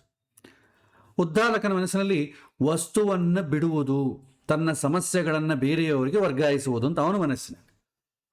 ಅದೇ ನಚಿಕೇತನ ಆಸೆ, ಬಯಕೆ, ಅಹಂಕಾರವನ್ನು ಮೊದಲು ಬಿಡಬೇಕು. ದಾನ ಕೊಡಬೇಕು ಅಂದರೆ ಫಸ್ಟ್ ಇದಿರಬೇಕು. ಸ್ವರ್ಗದ ಕಾಮನೆ, ಕೋಪ ಮತ್ತು ಪಕ್ಷಪಾತವನ್ನು ತ್ಯಜಿಸುವುದು. ಉದ್ದಾಲಕನ ಮನಸ್ಸಿನಲ್ಲಿ ಒಂದು ಪ್ರತಿಫಲಾಪೇಕ್ಷೆ, ಸ್ವರ್ಗವನ್ನು ಪಡೆಯಬಹುದು, ಇದು ಸ್ಪಷ್ಟವಾಗಿ ಉದ್ದೇಶ ಇತ್ತು. ಅದಕ್ಕೆ ಸ್ವರ್ಗಂ ವಿಷನ್ ಅಂತಾರೆ. ನಚಿಕೇತ ಅವನು ಸಂಪೂರ್ಣ ನಿರಪೇಕ್ಷೆ, ತಂದೆಯ ಮಾತನ್ನು ಉಳಿಸೋದಕ್ಕೆ ತನ್ನನ್ನೇ ಸಮರ್ಪಿಸೋದು, ಇದು ಅವ್ರ ಮೈಂಡ್ಸೆಟ್ ಹಂಗಿತ್ತು. ಈ ಉದ್ದಾಲಕನ ಕಾರ್ಯಗಳು ಕೇವಲ ದಾನವಾಗಿತ್ತೇ ಹೊರತು ತ್ಯಾಗ ಇರಲಿಲ್ಲ. ಹಿಂದಿನ ಮನೋಭಾವ ತ್ಯಾಗ ಇರಲಿಲ್ಲ. ಅವನು ತನ್ನ ಸಂಪತ್ತನ್ನು ದಾನ ಮಾಡಿದರೂ ಸ್ವರ್ಗದ ಮೇಲಿನ ಕಾಮನೆಯನ್ನು ತ್ಯಜಿಸಿರಲಿಲ್ಲ. ತನ್ನ ಬಂಧು ಬಾಂಧವರಿಗೆ ಉತ್ತಮವಾದಂಥ ಹಸುಗಳನ್ನು ಕೊಟ್ಟ, ಇತರರಿಗೆ ನಿರುಪಯುಕ್ತವಾದ ಹಸುಗಳನ್ನು ನೀಡುವ ಮೂಲಕ ತನ್ನ ಪಕ್ಷಪಾತವನ್ನು ತ್ಯಜಿಸಿರಲಿಲ್ಲ. ಹಾಗೂ ಮಗನ ಪ್ರಶ್ನೆಗೆ ಅವನು ಕೇಳ್ತಾನೆ, ಅಪ್ಪ ಯಾಕಪ್ಪ ಇದು ದಾನ ಮಾಡ್ತಿ, ನನ್ನನ್ನಾದ್ರೂ ದಾನ ಮಾಡು ಅಂತ ಕೇಳ್ತಾನೆ. ಅವನ ಮನಸ್ಸಿನಲ್ಲಿ ಅವನು ಡೈರೆಕ್ಟಾಗಿ ಹೇಳಲ್ಲ, ಇದು ನಿರುಪಯುಕ್ತ ಅಂತ ಹೇಳುವಷ್ಟು ಧೈರ್ಯ ಇಲ್ಲ. ಅಪ್ಪ ನನ್ನನ್ನಾದ್ರೂ ಯಾರಿಗಾರು ದಾನ ಮಾಡು, ಕಸ್ಮೈ ದಾಸ್ಯಸಿತೆ, ನನ್ನನ್ನು ಯಾರಿಗೆ ದಾನ ಮಾಡ್ತೀಯ ಅಂದರೆ ಆ ಹಸುಗಳು ಪಾಪ ದಾನ ತೊಗೊಂಡವ್ರು ಏನು ಮಾಡ್ತಾರೆ, ಉಪಯೋಗ ಇಲ್ಲ. ನನ್ನ ದಾನ ಮಾಡಿದರೆ ಅಟ್ಲೀಸ್ಟ್ ಅವರ ಮನೆಗೆ ಏನಾದರೂ ಅವರಿಗೆ ಕೆಲಸ ಮಾಡಿಕೊಂಡು ಬರ್ತೇನೆ, ಅದರ ಮೂಲಕ ನಿನಗೆ ಪುಣ್ಯ ಬಂದು ನೀನು ಸ್ವರ್ಗಕ್ಕೆ ಹೋಗ್ತೀಯಾ, ತಂದೆಯ ಆಶೆಯನ್ನು ಈಡೇರಿಸಬೇಕು ಅಂತ ಅವನ ಉದ್ದೇಶ. ಹಾಗಾಗಿ ಹೀಗೆ ಕೇಳ್ತಾ ಇರ್ತಾನೆ. ಸೊ ನಚಿಕೇತನ ಪ್ರಶ್ನೆ ಇಷ್ಟೇ, ತನ್ನ ತಂದೆ ಅಧರ್ಮದ ಹಾದಿ ಹಿಡಿದಿದ್ದಾನೆ ಮತ್ತು ಪುಣ್ಯದ ಹೆಸರಿನಲ್ಲಿ ಪಾಪವನ್ನು ಸಂಪಾದಿಸ್ತಾ ಇದ್ದಾನೆ ಅಂತ ಅರಿತಂತ ನಚಿಕೇತ ಅಗೌರವದಿಂದ ಅಲ್ಲ, ಬದಲಾಗಿ ತಂದೆಯನ್ನು ಸರಿಯಾದ ದಾರಿಯಲ್ಲಿ ತರಳುವಂಥ ಕಾಳಜಿಯಿಂದ ಅವನನ್ನು ಪ್ರಶ್ನೆಗೆ ಮುಂದಾಗ್ತಾನೆ. ಅವನು ನೇರವಾಗಿ ತಂದೆ ಬಳಿ ಹೋಗಿ, ತತ ಕಸ್ಮೈ ಮಾಂ ದಾಸ್ಯಸಿ. ತತ ಅಂತಂದರೆ ತಂದೆ ಅಂತ ಅರ್ಥ ಸಂಸ್ಕೃತದಲ್ಲಿ. ನಾವು ತಾತ ಅಂತಂದರೆ ಅಜ್ಜ ಅಂತ ಕರಿತೇವೆ, ಸಂಸ್ಕೃತದಲ್ಲಿ ತಾತ ಅಂದರೆ ತಂದೆ ಅಂತ. ಕೇಳ್ತಾನೆ ಈ ರೀತಿ, ತತ ಕಸ್ಮೈ ಮಾಂ ದಾಸ್ಯಸಿ.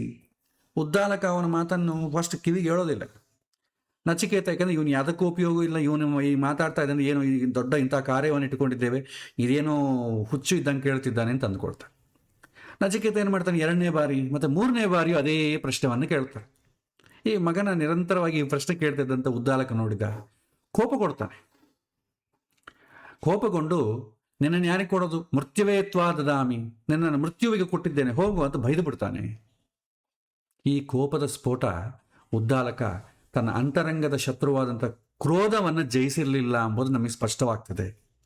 ಅವನು ಸರ್ವಸ್ವವನ್ನು ತ್ಯಾಗ ಮಾಡಲು ಹೊರಟಿದ್ರೂ ಕೂಡ ತನ್ನೊಳಗಿನ ಕೋಪವನ್ನು ತ್ಯಾಗ ಮಾಡಲಿಲ್ಲ. ಆದರೆ ನಚಿಕೇತನ ತಂದೆಯ ಅವಂತರ ಕೋಪಗೊಳ್ಳಿಲ್ಲ ಅಥವಾ ದುಃಖಿಸಲಿಲ್ಲ. ಬದಲಾಗಿ ತಂದೆಯ ಮಾತನ್ನು ಉಳಿಸೋದಕ್ಕಾಗಿ ಆ ಆದೇಶವನ್ನು ಅತ್ಯಂತ ಶಾಂತಚಿತ್ತದಿಂದ ಸ್ವೀಕರಿಸಿದ. ಅದು ಅವನ ಅಸಾಧಾರಣ ಆಧ್ಯಾತ್ಮಿಕ ಪ್ರಬುದ್ಧವನ್ನು ತೋರಿಸುತ್ತೆ. ಅವನು ಹಾಗೆ ಹೋಗಿ ಒಂದು ತಪಸ್ಸು ಮಾಡಿಕೊಳ್ತಾ ಅಂತರಂಗದಲ್ಲಿ 3 ಥರ ಬರುತ್ತೆ. ಕಠೋಪನಿಷತ್ತಲ್ಲಿ ಒಂಥರ ಬರುತ್ತೆ, ಮಹಾಭಾರತದಲ್ಲಿ ಒಂಥರ ಕೇಳ್ತದೆ, ಚಾಂದೋಗ್ಯೋಪನಿಷತ್ತು ಒಂಥರ ಬರುತ್ತೆ. ಡೈರೆಕ್ಟಾಗಿ ಯಮಲೋಕಕ್ಕೆ ಪ್ರವೇಶ ಮಾಡಿದ ಅಂತ ಒಂದು ಕಡೆ ಬರುತ್ತೆ ಸಶರೀರವಾಗಿ, ಇನ್ನೊಂದು ಕಡೆ ಸಶರೀರವಾಗಿ ಹೋಗಲಿಲ್ಲ, ಅಂತರಂಗ ಪ್ರವೇಶ ಮಾಡಿ ಆಗಿತ್ತು ಅಂತ ಹೇಳ್ತಾರೆ. 3ನೇದು ಅವನಲ್ಲೇ ಆದಂಥ ಕನಸು ಅಂತಲೂ ಹೇಳ್ತಾರೆ. ಅದು ಯಾವುದಿದ್ರೂ ಕೂಡ ನಮಗೆ ಅದರಲ್ಲಿ ಬಂದಂಥ ನೀತಿ ಪಾಠ ನಮಗೆ ಮುಖ್ಯವೇ ಹೊತ್ತು ಡೈರೆಕ್ಟಾಗಿ ಹೋದ್ನ ಅದು ನಮಗೆ ಮುಖ್ಯ ಅಲ್ಲ. ಸೊ ಈ ಪಾಠ, ಈ ದಾನದಕ್ಕೆ ಸಂಬಂಧಪಟ್ಟ ಈ ವಿಚಾರ ನಮಗೆ ಏನು ತಿಳಿಸುತ್ತೆ ಅಂತಂಬುದು ನೋಡಿದ್ರೆ, ನಚಿಕೇತನ ಕಥೆ ಕೇವಲ ಒಂದು ಪ್ರಾಚೀನ ಉಪಾಖ್ಯಾನ ಅಲ್ಲ, ಅದು ಇಂದಿನ ಜನರಿಗೂ ಕೂಡ ನಮ್ಮಂಥವರಿಗೆಲ್ಲ ಕೂಡ ಅನ್ವಯವಾಗುವಂಥ ಕಾಲಾತೀತ ಪಾಠವನ್ನು ಒಳಗೊಂಡಿದೆ ಅಂತ ತಿಳ್ಕೊಳ್ಬೇಕು. ಏನು ಪ್ರಧಾನ ದಾನ ಮಾಡೋದ್ರಲ್ಲಿ, ಇಂಟೆನ್ಷನ್ ಈಸ್ ಪ್ಯಾರಮೌಂಟ್, ಭಾವನೆಯೇ ಪ್ರಧಾನ. ಯಾವುದೇ ಕಾರ್ಯದ, ಅದು ದಾನ ಇರಲಿ ಅಥವಾ ಸಹಾಯ ಇರಲಿ, ಅದರ ಮೌಲ್ಯ ಎಲ್ಲಿದೆ ಅಂತಂದರೆ ಅದರ ಹಿಂದಿರುವಂಥ ಶುದ್ಧವಾದಂಥ ಭಾವನೆಯಲ್ಲಿದೆ. ಉದ್ದಾಲಕ ಸ್ವರ್ಗದ ಆಸೆ ಮತ್ತು ಪಕ್ಷಪಾತದಿಂದ ದಾನ ಮಾಡಿದ. ಆದರೆ ನಿಜವಾಗಿ ಕೊಡುಗೆ ಏನು? ಯಾವುದೇ ಪ್ರತಿಫಲಾಪೇಕ್ಷೆ ಇಲ್ಲದೆ ನಿಷ್ಕಾಮದಿಂದ ಕೊಟ್ಟಿರಬೇಕು ಅವನು. ಆದರೆ ಅದು ಮಾಡಲಿಲ್ಲ. ಹಿಂದಿರುವಂಥ ಭಾವನೆ ತ್ಯಾಗ ಇಲ್ಲ, ಬಟ್ ಹೊರಗೆ ಕ್ರಿಯೆ ಮಾತ್ರ ಇದೆ. ಎರಡನೇದು, ದಾನ ಮಾಡಬೇಕಾದ್ರೆ ಶ್ರೇಷ್ಠವಾದದ್ದನ್ನು ಕೊಡಬೇಕು. ದಾನ ಅಂತಂದರೆ ನಮಗೆ ಬೇಡವಾದದ್ದನ್ನು, ನಿರುಪಯುಕ್ತವಾದದ್ದನ್ನು ಇನ್ನೊಬ್ಬರಿಗೆ ನೀಡುವುದಲ್ಲ. ಬದಲಾಗಿ ನಮ್ಮಲ್ಲಿರುವಂಥ ಶ್ರೇಷ್ಠವಾದದ್ದನ್ನು ಸ್ವೀಕರಿಸುವವರಿಗೆ ನಿಜವಾಗಿಯೂ ಉಪಯುಕ್ತವಾಗಿರಬೇಕು. ಅದು ಹಳೇದಾಗಲಿ ಹೊಸದಾಗಲಿ ಅವನಿಗೆ ಉಪಯೋಗಕ್ಕೆ ಬರಬೇಕು. ಅಷ್ಟೇ ಆಗಲಿ. ಅವನನ್ನ ಅಪೇಕ್ಷೆಯನ್ನು ಈಡೇರಿಸೋದು ನಮಗೆ ಬೇಕಾಗಿಲ್ಲ. ಇಲ್ಲಿ ಒಂದು ನಿಮಿಷ, ಬ್ರೇಕ್ ಆಗ್ತಾ ಇದೆ, ವಾಯ್ಸ್ ಬ್ರೇಕ್ ಆಗ್ತಾ ಇದೆ ಅಂತ ಮೆಸೇಜ್ ಬಂತು. ಒಂದು ನಿಮಿಷ ಚೆಕ್ ಮಾಡ್ಕೊಳ್ತೇನೆ.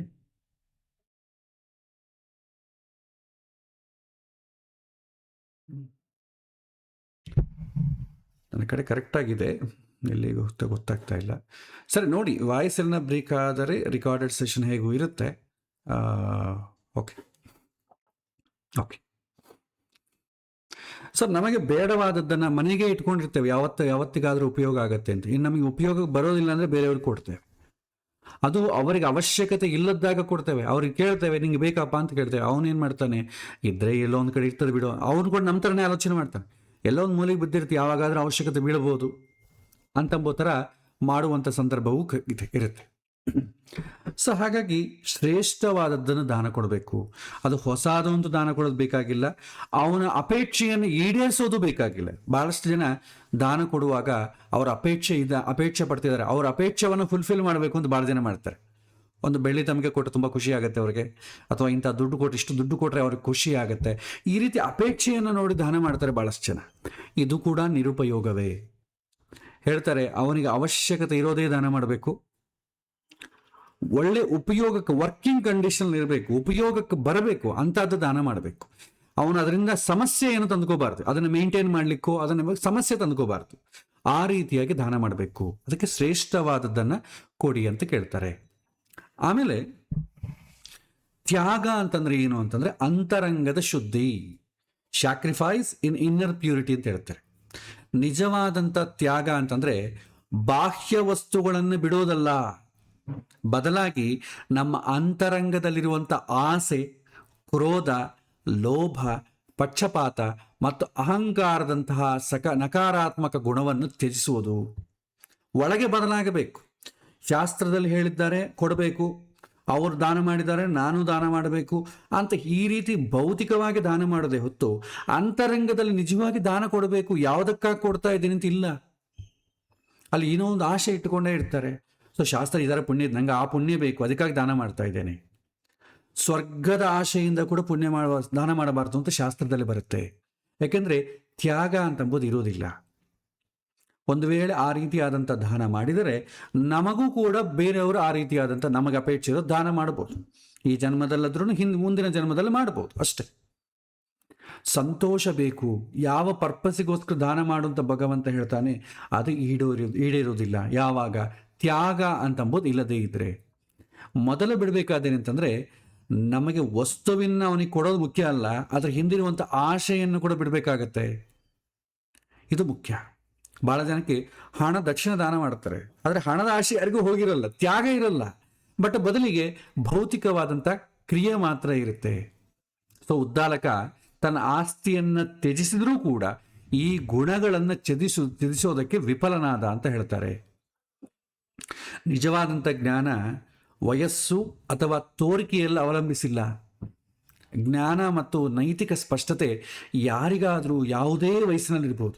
ಯಾತಕ್ಕೂ ಉಪಯೋಗ ಇಲ್ಲದವನು ಅಂತ ಪರಿಗಣಿಸ್ಬಿಟ್ಟಂಥ ಗುರುಕುಲ ಶಿಕ್ಷಣವಿಲ್ಲದಂಥ ಬಾಲಕ ನಚಿಕೇತ, ಅವನು ಮಹಾಜ್ಞಾನಿಯಾದಂಥ ತನ್ನ ತಂದೆಗಿಂತಲೂ ಹೆಚ್ಚಿನ ವಿವೇಕ ಮತ್ತು ಧರ್ಮ ಪ್ರಜ್ಞೆಯನ್ನು ಪ್ರದರ್ಶಿಸಿದ್ದ. ಈ ಜ್ಞಾನ ಕೇವಲ ಪಾಂಡಿತ್ಯ ಅಲ್ಲ, ಅದು ಅಂತರಂಗದ ಅರಿವು ಎಂಬುದು ನಮಗೆ ಈ ಕಥೆ ಸಾರುತ್ತೆ. ಒಟ್ಟಾರೆಯಾಗಿ ನೋಡಿದ್ರೆ ಉದ್ದಾಲಕ ಮತ್ತು ನಚಿಕೇತನ ಕತೆ ದಾನ ಮತ್ತು ತ್ಯಾಗದ ನಡುವಿನ ಆಳವಾದಂಥ ವ್ಯತ್ಯಾಸವನ್ನು ನಮಗೆ ಮನದಟ್ಟು ಮಾಡ್ತದೆ. ದಾನ ಕೇವಲ ಒಂದು ಬಾಹ್ಯ ಭೌತಿಕ ಕ್ರಿಯೆಯಾಗಿದ್ದರೆ ತ್ಯಾಗವು ಅಂತರಂಗದ ಶುದ್ಧೀಕರಣ ಮತ್ತು ಆಧ್ಯಾತ್ಮಿಕ ಮನೋಭಾವ ಆಗಿರಬೇಕು. ಈ ನಚಿಕೇತ ನಮ್ಮೆಲ್ಲರಿಗೂ ಕೂಡ ದಾನದ ವಿಚಾರದಲ್ಲಿ ಒಂದು ಆದರ್ಶಪ್ರಾಯ.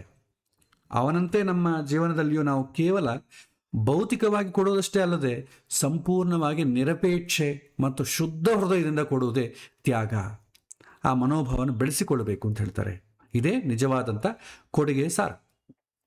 ಮುಂದೆ ಭಗವದ್ಗೀತೆಯಲ್ಲಿ 17ನೇ ಅಧ್ಯಾಯದಲ್ಲಿ ಕೂಡ ಇದರ ಬಗ್ಗೆ ಬರುತ್ತೆ. 3 ಥರ ದಾನ ಅಂತ ಹೇಳ್ತಾರೆ. 2ನೇ ಪ್ರಶ್ನೆ, ಯಾವ ದಾನ ಕೊಡಬೇಕು ಅಂತ ಹೇಳ್ತಾರೆ. ಆ ಪ್ರಶ್ನೆಗೆ ಇದು ಮುಂದೆ ಭಗವದ್ಗೀತೆಯಲ್ಲಿ ಬಂದರೂ ಕೂಡ ಸಂದರ್ಭ ಅಂತ ಅಂಬೋದು ಬಂದಿರೋದ್ರಿಂದ ಇಲ್ಲಿ ಹೇಳ್ತೇನೆ. ದಾತವ್ಯಮಿತಿ ಯದ್ದಾನಂ ದೀಯತೆ ನುಪಕಾರಿಣೆ ದೇಶೇ ಕಾಲೇ ಚ ಪಾತ್ರೇ ಚ ತದ್ದಾನಂ ಸಾತ್ವಿಕಂ ಸ್ಮೃತಂ ಅಂತ ಹೇಳ್ತಾರೆ. ಅಂದರೆ ಯಾರಿಗಾದ್ರೂ ದಾನ ಕೊಡ್ತಾ ಇದ್ರೆ ಅವ್ರ ಹತ್ರದಿಂದ ಯಾವುದೇ ಪ್ರತ್ಯುಪಕಾರವನ್ನು ನಿರೀಕ್ಷಿಸಬಾರದು. ಸಂತೋಷದಿಂದ ಮನಃಪೂರ್ವಕವಾಗಿ ಪ್ರೀತಿಯಿಂದ ಯೋಗ್ಯವಾದಂಥ ವ್ಯಕ್ತಿಗೆ, ಅಂದರೆ ಅವನಿಗೆ ಅವಶ್ಯಕತೆ ಇರಬೇಕು. ಯೋಗ್ಯ ಅಂತಂದ್ರೆ ಏನಂತಂದ್ರೆ ನಾವೇನು ಕೊಡ್ತಾ ಇದ್ದೀವೋ ಅವನಿಗೆ ನೆಸೆಸಿಟಿ ಇರಬೇಕು, ಅದನ್ನೇ ಯೋಗ್ಯವಾದ ವ್ಯಕ್ತಿ ಅಂತ ಕೇಳ್ತಾರೆ. ಅಷ್ಟೇ ಆಗಲಿ ಅವನಿಗೆ ಇಂತಿಂಥ ಗುಣ ಇರಬೇಕು, ಇಂಥ ಗೋತ್ರದವನಾಗಿರಬೇಕು, ಇಂತಿಂಥ ಮತದಲ್ಲಿರಬೇಕು, ಅದಲ್ಲ. ಯೋಗ್ಯ ಅಂತಂದರೆ ನಾವು ಮಾಡಬೇಕಾದ್ರೆ ಅವನಿಗೆ ಅದು ನೆಸೆಸಿಟಿ ಇರಬೇಕು ಅಂತ ಅರ್ಥ. ಆಮೇಲೆ ಯೋಗ್ಯವಾದ ಕಾಲ, ಅವನಿಗೆ ಯಾವ ನೆಸೆಸಿಟಿ ಇದೆಯೋ ಅದಕ್ಕೆ ಆ ಸಮಯದಲ್ಲೇ ಕೊಡಬೇಕು. ಯೋಗ್ಯವಾದಂಥ ಸ್ಥಳದಲ್ಲಿ ಕೊಡುವುದು ಇದನ್ನ ಮುಖ್ಯ. ಯೋಗ್ಯವಾದಂಥ ಸ್ಥಳದಲ್ಲಿ ಅಂತಂದರೆ ನೀನು ಮನೆ ಬಾ ನಾಳೆ ಕೊಡ್ತೀನಿ, ಹಾಗಲ್ಲ. ಅವನು ಎಲ್ಲಿ ಇತ್ತಾನೋ ನೆಸೆಸಿಟಿ ಅವನು ಹುಡುಕೊಂಡು ಹೋಗಿ ಕೊಡಬೇಕು ಅಂತ ಹೇಳ್ತಾರೆ. ಹಿಂದೆ ಇದು ಮಾಡ್ತಿದ್ರು. ನನ್ನ ಕರ್ತವ್ಯ ಎನ್ನುವಂಥ ದೃಷ್ಟಿಯಿಂದ ಕೊಡುವಂಥ ದಾನ ಸಾತ್ವಿಕ ಎನಿಸಿಕೊಳ್ಳುತ್ತೆ. ಇದು ಸಾತ್ವಿಕದ. ಇದರಿಂದನೇ ನಮಗೆ ನಾವು ಏನು ಹಿಂದೆ ಬಯಸದೇ ಇದ್ರೂ ಕೂಡ ನೀವು ಈ ರೀತಿ ಮಾಡಿದ್ರೆ ಅದಕ್ಕೆ ಏನೇನು ಬರಬೇಕು ಖಂಡಿತ ಬರುತ್ತೆ. ಅದನ್ನು ಯಾರೂ ಸ್ಟಾಪ್ ಮಾಡ್ಲಿಕ್ಕಾಗೋದಿಲ್ಲ. ಒಂದು, ಯೋಗ್ಯವಾದಂಥ ವ್ಯಕ್ತಿಗೆ, ಯೋಗ್ಯವಾದಂಥ ಕಾಲದಲ್ಲಿ, ಯೋಗ್ಯವಾದಂಥ ಸ್ಥಳದಲ್ಲಿ ಅನ್ನದಾನ ಮಾಡ್ಬೇಕಂದ್ಕೊಳ್ಳಿ. ಅನ್ನದಾನಿಗೆ ಯೋಗ್ಯತೆ ಏನು ಬೇಕು? ಹಸಿದವನು ಇರಬೇಕಷ್ಟೆ. ಅದಕ್ಕೆ ಅವನಿಗೆ ಗೋತ್ರ ಅವನು ಏನು ಬೇಕಾಗಿಲ್ಲ. ಹಸಿದವನು ಅನ್ನದಾನಕ್ಕೆ ಯೋಗ್ಯನಾದವನು. ವಿದ್ಯಾದಾನಕ್ಕೆ ಯಾರು ಯೋಗ್ಯ? ಬುದ್ಧಿವಂತನಾದಂಥ ಹುಡುಗ ವಿದ್ಯಾದಾನಕ್ಕೆ ಯೋಗ್ಯ. ಪ್ರತಿಯೊಂದು ವಸ್ತುವನ್ನು ತಗೊಳ್ಳಿಕ್ಕೂ ಕೆಲವಿನ ಯೋಗ್ಯತೆ ಇರಬೇಕು. ಹಣವನ್ನು ದಾನ ಮಾಡ್ತೇವೆ. ಹಣವನ್ನು ದಾನ ಮಾಡಬೇಕು ಯಾರು ಯೋಗ್ಯ ಅಂತಂದರೆ, ಗೃಹಸ್ಥ ಧರ್ಮದಲ್ಲಿ ಅವನು ನಡೆಸ್ತಾ ಇರ್ತಾನೆ. ಅವನ ಪಾಪ ಏನೋ ಕಷ್ಟದಲ್ಲಿ ಏನೋ ಕಮಿಟ್ಮೆಂಟ್ಸ್ ಇರುತ್ತೆ, ಅಂದರೆ ಬೇಸಿಕ್ ಕಮಿಟ್ಮೆಂಟ್ಸ್ ಅಂತ ಹೇಳ್ತಾ ಇದ್ದೀನಿ, ಮತ್ತು ನಾಟ್ ಎಕ್ಸ್ಟ್ರೀಮ್ ಕಮಿಟ್ಮೆಂಟ್ಸ್. ಬೇಸಿಕ್ ಕಮಿಟ್ಮೆಂಟ್ಸಿಗೆ ದಾನ ಮಾಡ್ತಿದ್ರು. ಆಮೇಲೆ ಪಾಪ ಏನಾದರೂ ಆರೋಗ್ಯ ಸಮಸ್ಯೆಗಳಿದ್ರೆ ದಾನ ಮಾಡ್ತಿದ್ರು. ಆಮೇಲೆ ಪಾಪ ಮದುವೆ ಅಂತಂಬೋದು ದೊಡ್ಡ ಕೆಲಸ. ಮದುವೆ ಉಪನಯನ, ಈ ಮದುವೆ ಉಪನಯನದಲ್ಲಿ ಅಟ್ಲೀಸ್ಟ್ ಮಿನಿಮಮ್ ಬೇಸಿಕ್ ಕೂಡ ಮಾಡಲಿಕ್ಕೆ ಶಕ್ತಿ ಇಲ್ಲದವರಿಗೆ ಹಣದ ಮೂಲಕವಾಗಲಿ ಕಾಯಕ ಮೂಲಕವಾಗಲಿ, ಹಣ ಒಂದೇ ದಾನ ಅಂತ ಅಂದ್ಕೊಳ್ಬೇಡಿ, ಅವರಿಗೆ ಹೋಗಿ ಸಹಾಯ ಮಾಡೋದನ್ನು ಕೂಡ ದಾನ ಅಂತಲೇ ಕನ್ಸಿಡರ್ ಮಾಡ್ತಾರೆ. ಪ್ರತಿಯೊಂದು ದಾನವನ್ನು ಕೂಡ ಹಣದಿಂದಲೇ ನಾವು ಮೆಷರ್ ಮಾಡಬಾರದು. ಅವನಿಗೆ ಸಹಾಯ ಮಾಡೋದು, ಅವನಿಗೊಂದು ವಿಷಯವನ್ನು ಹೆಲ್ಪ್ ಮಾಡೋದು, ಇದನ್ನು ಕೂಡ ದಾನ ಅಂತಲೇ ಕನ್ಸಿಡರ್ ಮಾಡ್ತಾರೆ ಶಾಸ್ತ್ರದಲ್ಲಿ.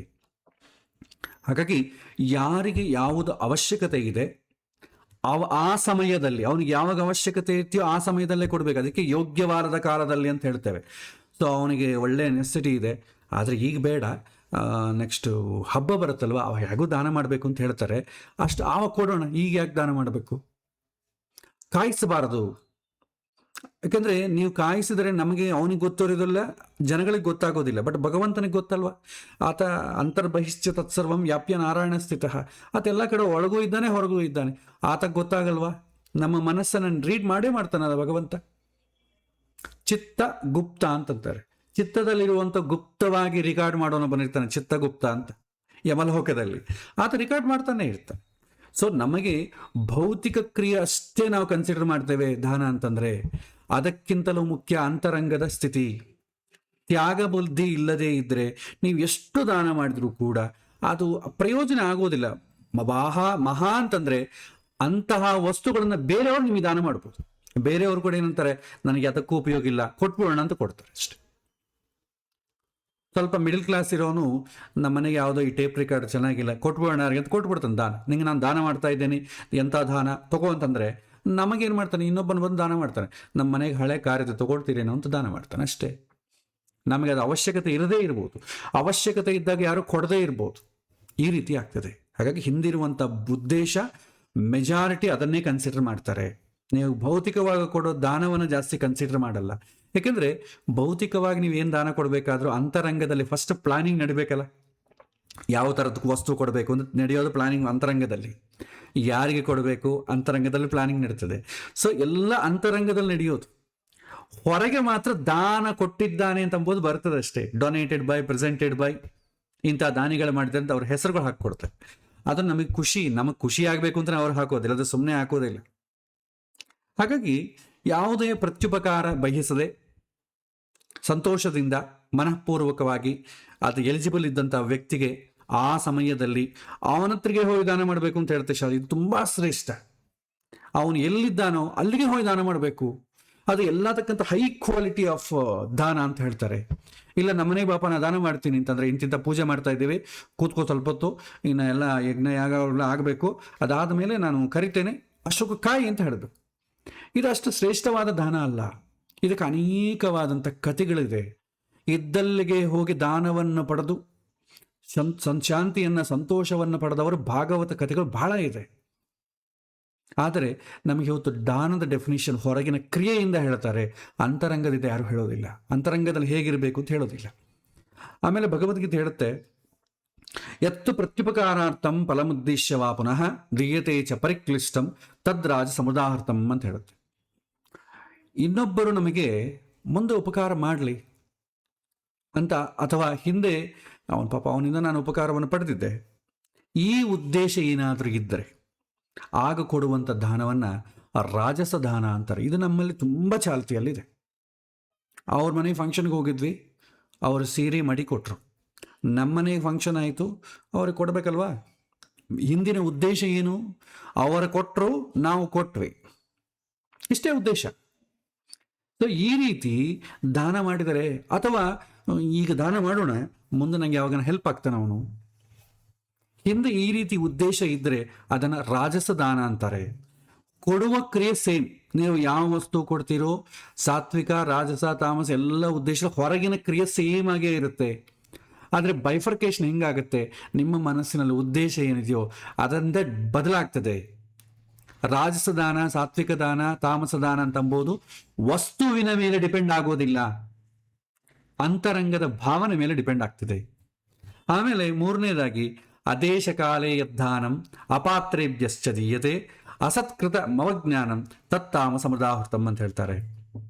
ನಮಗೆ ಬೇಡವಾದದ್ದನ್ನು ಅಂಡರ್ಲೈನ್ ಮಾಡ್ಕೊಳ್ಳಿ. ನಮಗೆ ಅವಶ್ಯಕತೆ ಇಲ್ಲದನ್ನು, ಬೇಡವಾದದ್ದನ್ನು ಇನ್ನೊಬ್ಬರಿಗೆ ಸಾಗಾಕೋದಕ್ಕೋಸ್ಕರ ಕೊಡುವುದು, ಯೋಗ್ಯರಲ್ಲದವರಿಗೆ ಬೈದು ಹೀಯಾಳಿಸಿ ಕಾಯಿಸಿ ಅವಮಾನ ಮಾಡಿ ಕೊಡುವುದು, ಇದನ್ನು ತಾಮಸ ದಾನ ಅಂತ ಕರೀತಾರೆ. ಇದರ ಕಾನ್ಸಿಕ್ವೆನ್ಸಸ್ ಏನು ಹೇಳ್ತಂದ್ರೆ ಆ ಸಂದರ್ಭದಲ್ಲಿ ನಾವು ಭಗವದ್ಗೀತೆಯಲ್ಲಿ ನೋಡೋಣ. ಆದರೆ ಇದು ವಿಚಾರ. ಈ ರೀತಿ 3 ದಾನಗಳು ಹಿಂದಿನ ಒಂದು ಅಂತರಂಗದ ಸ್ಥಿತಿಯ ಮೇಲೆ ಆಧಾರ ಪಟ್ಟಿರ್ತದೆ. ಹಾಗಾಗಿ ದಾನ ಕೊಡೋ ಮುಂಚೆ ಯಾವುದು ದಾನ ಕೊಡಬೇಕು ಅಂತಂಬೋದು ವಸ್ತುವಿನ ಸ್ಥಿತಿ ಮೇಲಿರೋದಿಲ್ಲ. ಯಾರಿಗೆ ಅವಶ್ಯಕತೆ ಇದೆ ಅದರ ಮೇಲೆ ವಸ್ತು ಡಿಪೆಂಡ್ ಆಗ್ತದೆ ಹೊತ್ತು ಇಂಥ ವಸ್ತು ಶ್ರೇಷ್ಠ ಅಂತ ಇರೋದಿಲ್ಲ. ಸಾಮಾನ್ಯವಾದ ದಾನ ಸಾಮಾಜಿಕ ದೃಷ್ಟಿಯಲ್ಲಿ ಬೇರೆ ಇರುತ್ತೆ. ಸಾಮಾಜಿಕ ದೃಷ್ಟಿಯಲ್ಲಿ ನಿಮಗೆ ದಾನ ಅಂತ ತಗೊಂಡಾಗ ಬೇಸಿಗೆಯಲ್ಲಿ ಉದುಕುಂಭ ದಾನ ಅಂತ ಮಾಡ್ತೇವೆ. ಅಕ್ಷತೃತೀಯ ಬಂತು ಅಂತಂದರೆ ಉದುಕುಂಭ ದಾನ ತುಂಬ ಶ್ರೇಷ್ಠ.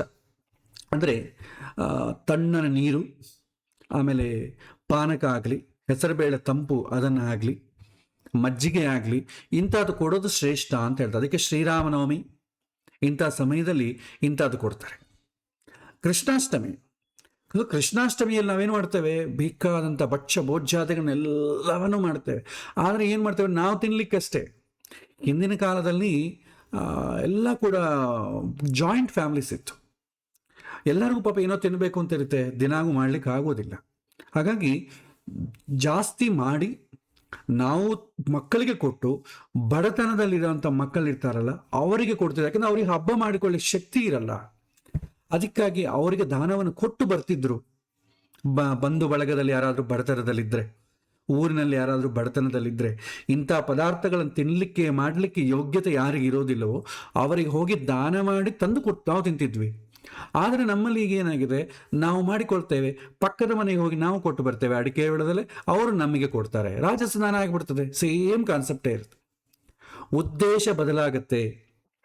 ಉದ್ದೇಶ ಬದಲಾದಾಗ ದಾನ ಅಂತಂಬುದು ಬದಲಾಗ್ಬಿಡ್ತದೆ. ಹಾಗಾಗಿ ಯಾವ ಶ್ರೇಷ್ಠ ವಸ್ತುವನ್ನು ದಾನ ಮಾಡಬೇಕು ಖಚಿತವಾಗಿ ಹೇಳಿಕ್ ಬರೋದಿಲ್ಲ. ಅದು ದೇಶ, ಕಾಲ, ಪಾತ್ರನ ಮೇಲೆ ಡಿಪೆಂಡ್ ಆಗ್ತದೆ. ಇಂತಿಂಥ ವಸ್ತು ಶ್ರೇಷ್ಠ. ಪ್ರವಚನದಲ್ಲಿ ಡಿಫಾಲ್ಟ್ ಆಗಿ ಆ ಸಂದರ್ಭಕ್ಕೆ ತಕ್ಕಂತೆ ಹಿಂದೆ ಒಂದು ರೋಲ್ ಮಾಡಲ್ ಹೇಳ್ತಾರೆ. ಅಂಬರೀಷ ಈ ರೀತಿ ಮಾಡಿದ, ಇನ್ನೊಬ್ಬನ ಶಿಬಿ ಚಕ್ರವರ್ತಿ ಈ ದಾನ ಮಾಡಿದ, ಅವ್ರು ಡಿಫಾಲ್ಟ್ ಆಗಿ ಹೇಳ್ತಾರೆ. ಆದರೆ ಅವನ ಹಿಂದೆ ಏನು ಭಾವನೆ ಇತ್ತು ಅದು ಹೇಳಲಿಕ್ಕೆ ಬರೋದಿಲ್ಲ. ನಮಗೆ ಕಾಣೋದೇನು ಎಕ್ಸ್ಟರ್ನಲ್ ಆಗಿ ಭೌತಿಕವಾಗಿ ಮಾಡಿದಂಥ ದಾನ ಮಾತ್ರವೇ ಕಾಣ್ತದೆ. ಒಳಗೆ ಏನಿದೆ ಉದ್ದೇಶ ಅದು ನಮಗೆ ಕಾಣೋದಿಲ್ಲ. ಹಾಗಾಗಿ ಇದು ದಾನ ಅಂತ ಎಣಿಸ್ಕೊಳ್ಳೋದು ಕಷ್ಟ ಆಗ್ತದೆ. ಸೊ ಒಟ್ಟಾರೆ ನಾವು ಕೊನೆಯದಾಗಿ ಹೇಳಬೇಕಾದ್ರೆ, ಸತ್ಪಾತ್ರನನ್ನೇ ಹೇಗೆ ಹುಡುಕಬೇಕು, ಮನಸ್ಸಿನಲ್ಲಿ ತ್ಯಾಗ ಅಂತಂಬೋದು ಇದ್ರೆ ಆಟೋಮೆಟಿಕ್ ಆಗಿ ಸತ್ಪಾತ್ರ ನಾವು ಹುಡಿಕೊಂಡು ಹೋಗ್ತೇವೆ. ಈಗ ನಾವು ಬೇಡವಾದಂಥ ವಸ್ತುಗಳನ್ನ ಸಾಗಾಕಬೇಕು ಅಂತಂದ್ರೆ ನಾವು ಹುಡುಕೊಂಡು ಹೋಗ್ತೀವೋ ಇಲ್ಲೋ. ಈ ವಸ್ತು ನಮ್ಮ ಬಂಧುಗಳಿಗೆ ಕೊಡೋಣ, ಇದನ್ನು ಯಾರಿಗೆ ಕೊಡೋಣ, ಇದನ್ನು ಅವರಿಗೆ ಬೇಡ, ಇವ್ರಿಗೆ ಕೊಡೋಣ, ಇವ್ರು ತುಂಬ ಒಳ್ಳೇದು ಮಾಡ್ತಾನೆ, ಹುಡ್ತಾ ಇದ್ದೀವ ಇಲ್ಲ. ಕೊನೆಗೆ ಆ ವಸ್ತು ಯಾರೂ ತಗೊಳ್ಳಿಲ್ಲ ಅಂತಂದ್ರೆ ರೋಡ್ ಮೇಲೆ ಎಲ್ಲರನ್ನ ಕೇಳ್ಕೊಂಡು ಹೋಗ್ತೇವೆ. ನನ್ನ ಕೆಲಸದವ್ರು ಬರ್ತಾರೆ, ನಿಮ್ಗೇನ ಬೇಕಾದ್ರು ಕೇಳ್ತೀವ ಇಲ್ಲ, ಹುಡ್ಕೊಂಡು ಹೋಗ್ತೇವೆ. ಅದೇ ರೀತಿ ಪುಣ್ಯ ನನಗೆ ಬೇಕು, ನಾನು ದಾನ ಮಾಡಬೇಕು ಅಂತಂದರೆ ಹಿಂದಿನ ಉದ್ದೇಶಕ್ಕೆ ತುಂಬ ಕ್ಲಿಯರ್ ಇರಬೇಕು. ಏನು ಎಕ್ಸ್ಪೆಕ್ಟೇಷನ್ ಇರಬಾರ್ದು. ದಾನ ಮಾಡೋದಕ್ಕೆ ಒಂದೇ ಎಕ್ಸ್ಪೆಕ್ಟೇಷನ್, ಭಗವಂತ ನನಗೆ ಕೊಟ್ಟಿದ್ದಾನೆ, ನನಗೆ ಬೇಕಾದಷ್ಟು ಕೊಟ್ಟಿದ್ದಾನೆ, ಇಲ್ಲದವರಿಗೆ ಪ್ರಾಮಾಣಿಕವಾಗಿ ಸ್ವಲ್ಪ ಕೊಡ್ತೇನೆ. ಅಷ್ಟು ಕೊಡುವಂತ ಶಾಸ್ತ್ರ ಹೇಳಲ್ಲ. ನಿಮ್ಮಲ್ಲಿ ಬೇಕಾದಷ್ಟು ಸರ್ಫ್ಲೆಸ್ ಆಗಿ ಯಾವುದಿರುತ್ತೋ ಅದು ಇಲ್ಲದವನಿಗೆ ಪ್ರಾಮಾಣಿಕವಾಗಿ ಕೊಡೋದು, ಅದನ್ನು ದಾನ ಅಂತ ಕರಿತೇವೆ. ಅಷ್ಟೇ ಆಗಲಿ ಅದು ಯಾವುದೋ ಒಂದು ಐಟಮು ಇಂತಿಂಥ ಸಂದರ್ಭದಲ್ಲೂ ಅಂತಲ್ಲ, ಅದು ಕಾಮನ್ ಸೆನ್ಸ್. ನಾವೇ ಆ ಸಮಯದಲ್ಲಿ ಆ ಪಾತ್ರನನ್ನು ನೋಡಿ ಕೊಡಬೇಕಾಗತ್ತೆ. ಆ ಕೊಡೋದ್ರಿಂದ ಅವನ ಜೀವನದಲ್ಲಿ ಕೆಟ್ಟ ಹಾದಿ ಹಿಡಿಬಾರದು. ನೀವು ಏನನ್ನ ದಾನ ಕೊಡಿ, ಬಂಗಾರದ ತಂಬಿಗೆ ದಾನ ಕೊಡಿ, ಬೆಳ್ಳಿ ತಂಬಿಗೆ ದಾನ ಕೊಡಿ, ಹಣ ಕೊಡಿ, ಏನೇ ಕೊಡಿ, ಅವನಲ್ಲಿ ಆ ದಾನ ತೆಗೆದುಕೊಂಡ ಮೇಲೆ ಕೆಟ್ಟ ಹಾದಿಗೆ ಹೋಗಬಾರದು. ಅದು ಪ್ರೋತ್ಸಾಹ ಪ್ರೇರಣೆ ಮಾಡಬಾರದು. ಒಂದು. ಎರಡನೇದು, ಅವನಿಗೆ ಉಪಯೋಗವಾಗುವಂಥದ್ದು ಕೊಡಬೇಕು. ಅವನ ಆ ಸಮಯದಲ್ಲಿ ಏನಿದೆ ಅದು ಕೊಡಿ. ನೀವು ಶಾಸ್ತ್ರದಲ್ಲಿ ಇಂಥದ್ದು ಹೇಳಿದಂತೆ ಏನು ಬೇಡ, ಯಾಕಂದ್ರೆ ಕಾಲಕ್ಕೆ ತಕ್ಕಂತೆ ಬದಲಾಗ್ತದೆ. ನಾವು ಈ ದಾನಗಳನ್ನು ಕೊಟ್ಟಿದ್ದಾರೆ ಇಂತಿಂಥ ಕಥೆಗಳೆಲ್ಲ ಕೇಳೋದು ದ್ವಾಪರಯುಗದ ಕಾಲದಲ್ಲೋ, ತ್ರೇತಾಯುಗ ಕಾಲದಲ್ಲೋ, ಸ್ವಯಂಭೂ ಮನ್ವಂತರದಲ್ಲೋ ಆ ಸಮಯದಲ್ಲಿ ನಡೆದದ್ದು. ಈ ಕಾಲ ಬದಲಾಗಿರೋದ್ರಿಂದ ಈ ಕಾಲಕ್ಕೆ ತಕ್ಕಂತೆ ನಾವು ದಾನ ಮಾಡಬೇಕಾಗ್ತದೆ. ಅವನಿಗೇನು ಅವಶ್ಯಕತೆ ಇದೆ. ರೋಡಲ್ಲಿ ಹೋಗ್ತಾ ಇದ್ರೆ ಭಾಳ ಜನ ಭಿಕ್ಷುಕರು ಕೇಳ್ತಾ ಇರ್ತಾರೆ, ಒಂದು ಸಣ್ಣ ಮಗುವನ್ನೊಂದು ಹಾಕ್ಕೊಂಡು ಏನಾದರೂ ಕೊಡ್ರಿ ಸ್ವಾಮಿ ಅಂತ ಕೇಳ್ತಾರೆ. ಹಣ ಕೊಡೋದು ಬದಲು ಊಟ ಮಾಡಿಸ್ತೀನಿ, ತಿಂತೀರಾ? ಯಾಕಂದ್ರೆ ಊಟ ಜಾಸ್ತಿ ತಿನ್ಲಿಕ್ಕೆ ಬರೋದಿಲ್ಲ. ಒಂದು ಸಲ ತಿನ್ಬೋದು, ಆಮೇಲೆ ತಿನ್ಲಿಕ್ಕೆ ಬಂದ ಊಟ ಬೇಕಾದ್ರೆ ಕೊಡಿಸ್ತೀನಮ್ಮ ತಿನ್ನಿ, ಇಲ್ಲ ರೀ ಬೇಡ ಕೊಡಬೇಡಿ. ಯಾಕೆಂದರೆ ಅದರಿಂದ ಅವರು ಅದನ್ನು ನಮಗೇನಾದರೂ ಮನಸ್ಸಿನಲ್ಲಿ ಕೆಟ್ಟ ಹಾದಿಗೆ ಅವರು ಪ್ರೇರಣೆ ಆಗತ್ತೆ ಅಂತಂದರೆ ಬೇಡ. ದಾನದಿಂದ ಪುಣ್ಯ ಬರುತ್ತೆ, ಆದರೆ ಅಪಾತ್ರ ದಾನದಿಂದ ಪಾಪ ಬರುತ್ತೆ.